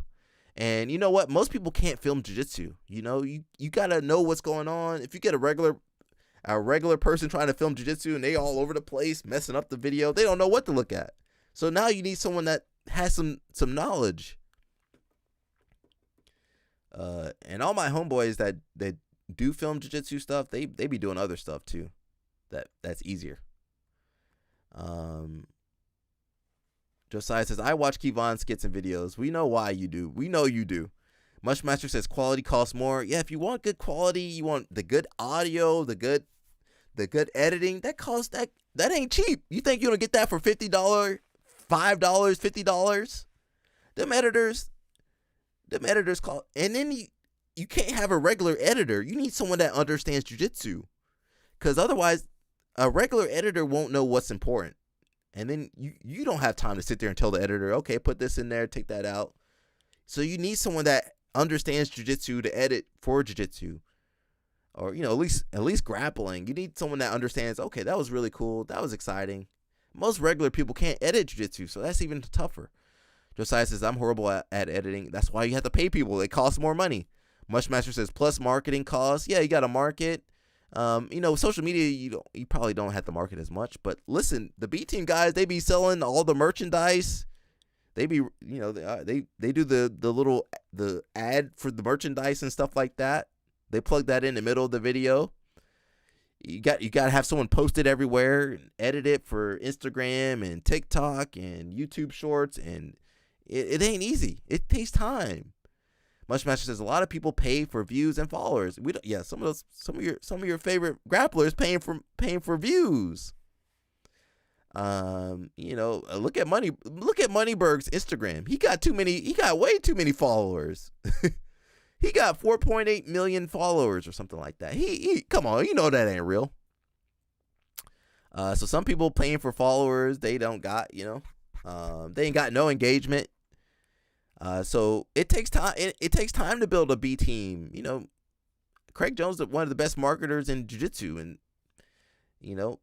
I think they would have 300,000, 400,000 subscribers on their YouTube, and maybe more on Instagram. I don't know, but that takes time to get to that point. So when people are comparing you to B Team or comparing you to New Wave or whoever, I'm like, man, that's the best gym in the world. That's one of the top gyms in the world. Most gyms ain't got that. And most people don't want to be, most athletes don't want to be on the social media. Most athletes don't post on social media. They need to, but they don't. They don't want to be in the video. They don't want to do the instruction. They don't want to do anything. They should actually do more. Someone says it's actually a lot of work to film, edit, and publish high quality rolling footage that will actually get views. Most of it won't get views. You usually need someone that knows what they're doing, and if you don't already have them in your gym, it means hiring someone, and that's something a lot of people don't have time or money to do. And they don't see the value in it. It says B Team Circa 2023 has some of the best videos ever. Straight rolling and good vibes. Says B Team just started gaining momentum back in 2023. And it was kind of magical, but it's hard to keep that going when people change and leave. Of course, BJJ is still amazing to watch, but those were the good old days. Anyone remember Daisy Fresh? Yeah, and people change. The taste changed. People used to watch vlogs back in the day. I remember the Lloyd Irvin, the spy cam videos. Instructionals used to be popular. I guess podcast is a little bit popular now. The flavor of what people want to see changes. You know, right now live streaming is kind of popular. Next thing you know, something else might be popular. I don't know, dancing. I don't know what these people are gonna do next. It says for active competitors, you don't want to show your competitors what you're working on, and for non-active competitors, no statistics, but people seem to like instructional videos versus rolling footage. Dorothy Slipper says the new meta is rolling footage taken on a Nintendo 3DS, so it looks older. Yeah, you know, people like the rolling footage with the commentary. There was a little bit of, you know, kind of now you're seeing more like, kind of like the Mr. Beastification of videos where, like, you know, find who's the real black belt. It's like kind of game showish, you know, kind of challenges. You're seeing that, challenge matches, take me down, wrestle me and take me down for $1,000. You're seeing stuff like that. I think live streaming is pretty cool. I don't really see anybody live streaming, but most jiu-jitsu people can't talk for as long as me. And speaking of long, it's almost 3 hours in. Who else can do this for 3 hours on the daily? I don't know. Let me know. Jason Whitfield says, Alec, I swear if you started OnlyFans stream, myself, Claudia, and Gabby will be the first ones to join. No joke.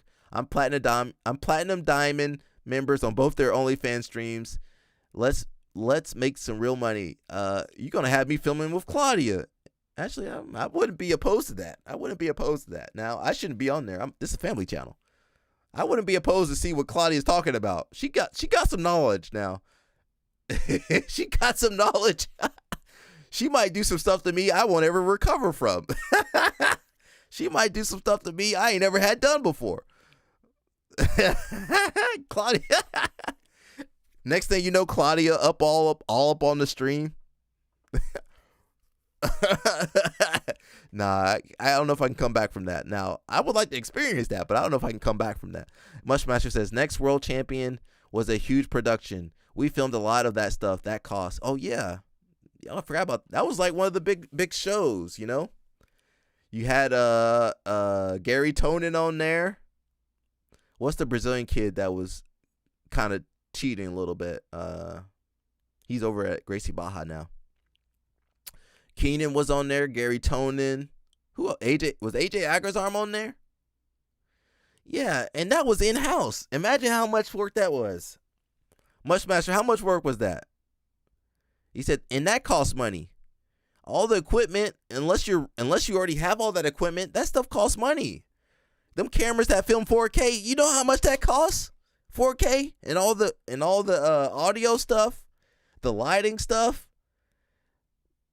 Man, even that costs money. The storage costs money. The lenses cost money. The battery packs. Oh, we need an extra battery pack. That costs money too. Oh, the Metal Chasers, yeah. Oh, I didn't know there was Metal Chasers series. I didn't see that one. All that stuff costs money.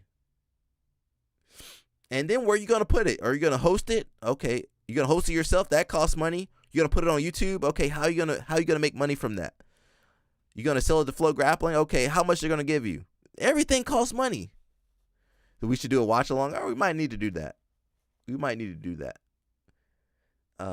I mean, me and Mushmaster, we seen behind the scenes. All this stuff costs. Them people cost money. Them people holding the microphone like that. They got the microphone like that. That costs money. The cameraman costs money. You gotta feed people too. You think you gotta. Mushmaster says saving it on the cloud is expensive. Yeah, them gigabytes. You know, if you film 4K, you know how much space that is. That's some terabytes. You know, terabytes cost money.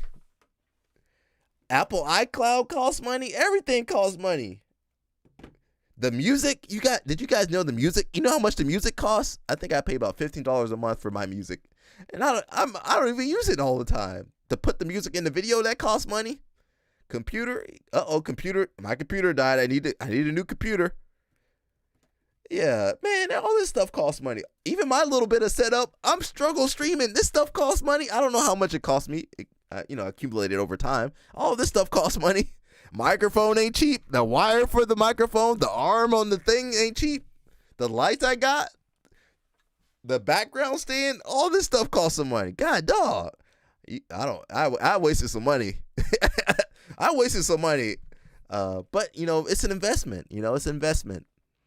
But your investment gotta pay off at some point. And all that for people to complain. Yeah, they're gonna complain. Well, you didn't do this. I wish he'd done it this way. And they ain't help you. They ain't give you no money. They ain't like the video. Man, it's insane. Dorothy Slipper says, Ultimate Self-Defense Championship showed how much money it all costs. Took like $1 million for them to do 3 seasons. Ultimate Self-Defense Championship? What is that? What was that? The Ultimate Self-Defense Championship. $1 million? Yeah, I mean, you can spend $1 million. $1 million can go fast. That production stuff, everything costs money, bro. And you got to pay people. You want people to do a good job, you got to pay them. Maybe pay yourself. You think you pay yourself? Yeah, man, I just see people complaining, and then it's tough, man. We can't all get away with BJJ Fanatics level production.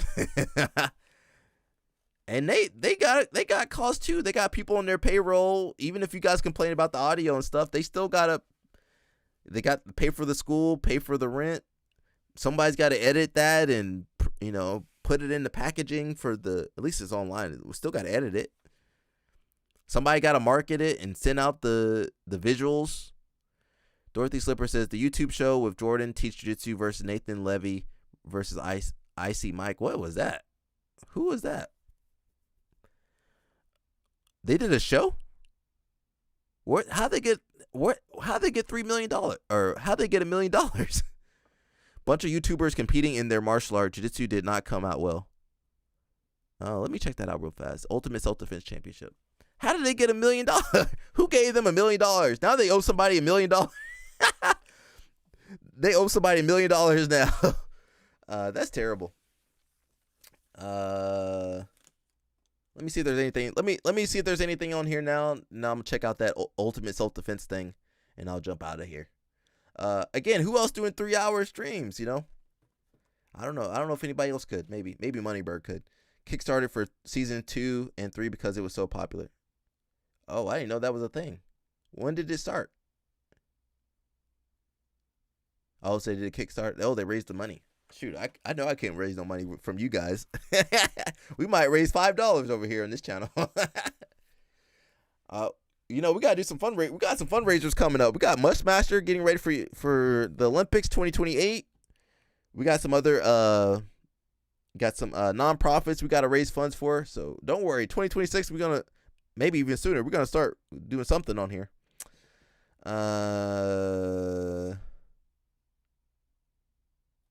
I don't really see anything.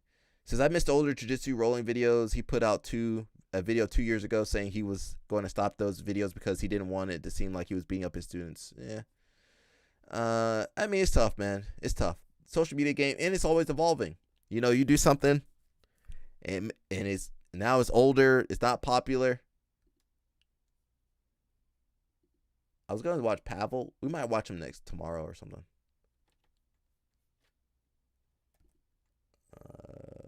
What is this called? Ultimate Self-Defense Championship.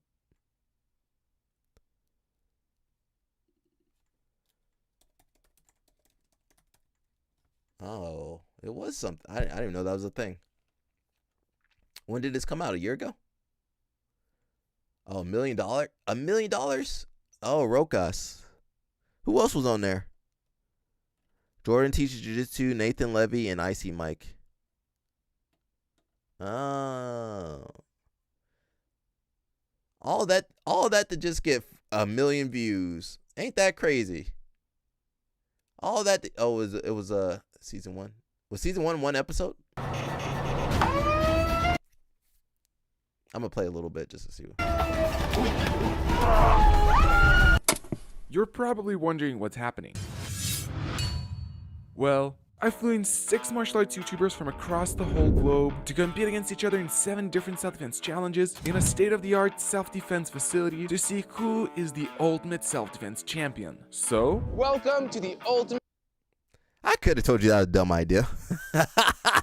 Ultimate self-defense champion. That sounds... But that's the thing. You make something, you think, it's going to be awesome. And then like, oh, shoot, it didn't get that many views. And maybe it made money, I don't know. Maybe they had sponsors. You said they raised money. Maybe some of the ads, the YouTube ads for people that don't have the premium like me, you can watch the ads. Did they break even? What did they say about that? It said it took $1 million for them to do that. Yeah, but I'm thinking $1 million for 1 million views. I mean, that's not bad. I mean, I guess it was pretty entertaining. Yeah, did you watch the whole thing? You watched the whole thing straight? I just wonder, man. Where did the money go? Did they say where the money went? Your son loved it. Where did the money go? When did they talk about all the money? That's what I want to see.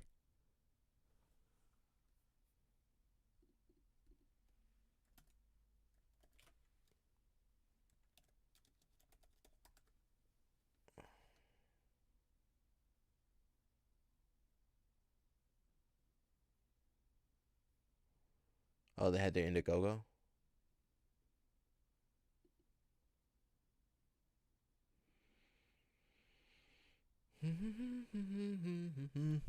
Your son loved it? Okay.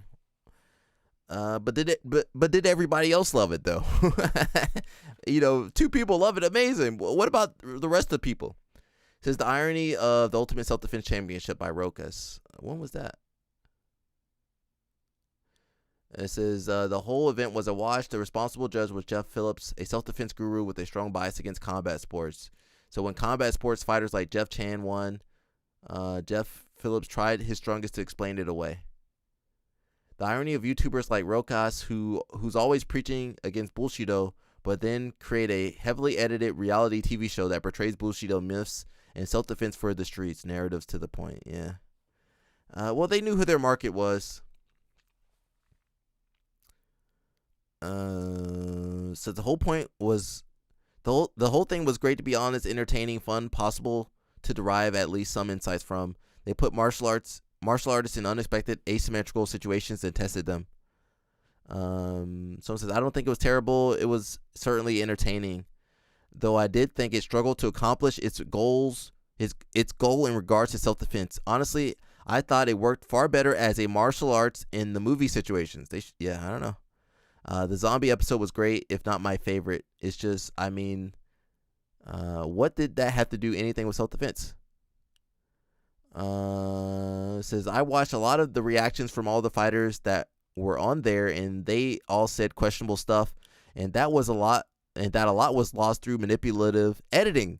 So, editing's tough because you got to cut out a lot of stuff because time constraints or for your narrative, and not everybody's going to be happy. And it's easy to get lost. It's an entertainment program. It's not some realistically designed objective measure of anything. Just turn your brain off and enjoy the show. Now imagine you did that and nobody watched. Imagine you invested $1 million and all that stuff and nobody watched. I would be upset. Dorothy Slipper says, apparently the 2 hosts got into a fight and now they have competing versions of the show. So now neither will make money. It says, LOL, martial arts guys can't do business. Well, it's not just them. It's all the influencers, all the YouTubers, it takes a lot to get everybody together. You got to have everybody on the same page. I don't really follow any of those guys, to be honest. I'm in a different part of the YouTube. I'm not really following the, most of the creators. The only person I really follow is John Thomas, and I don't really watch instructionals like I used to.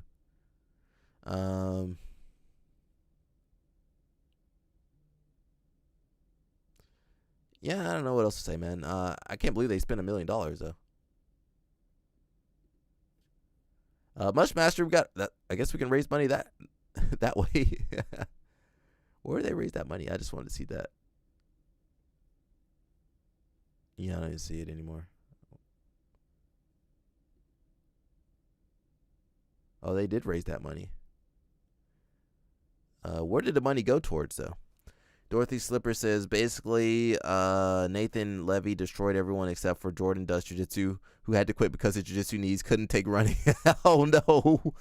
Oh, I'm sorry, bro. That sounds about right, though. Was that the right one?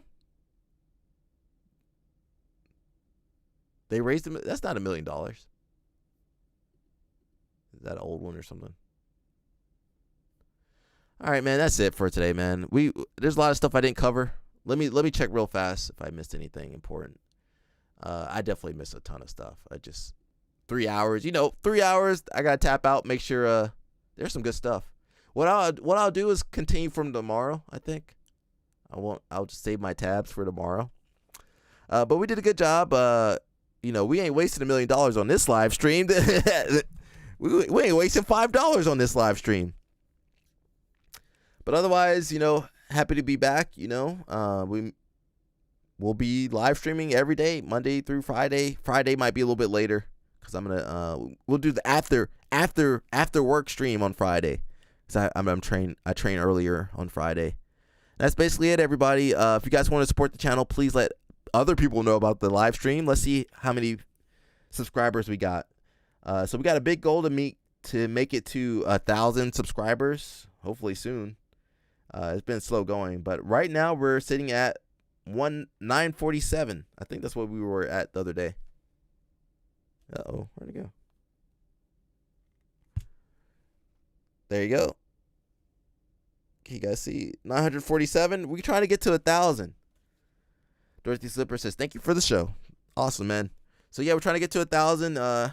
Slow going, but that's just the way it is. If you guys have any tips or anything you would like to see in the live stream, let me know. I'm open to good feedback or any feedback, really. Josiah, what's up, Josiah? Josiah's doing good. Has not relapsed. He's been doing good.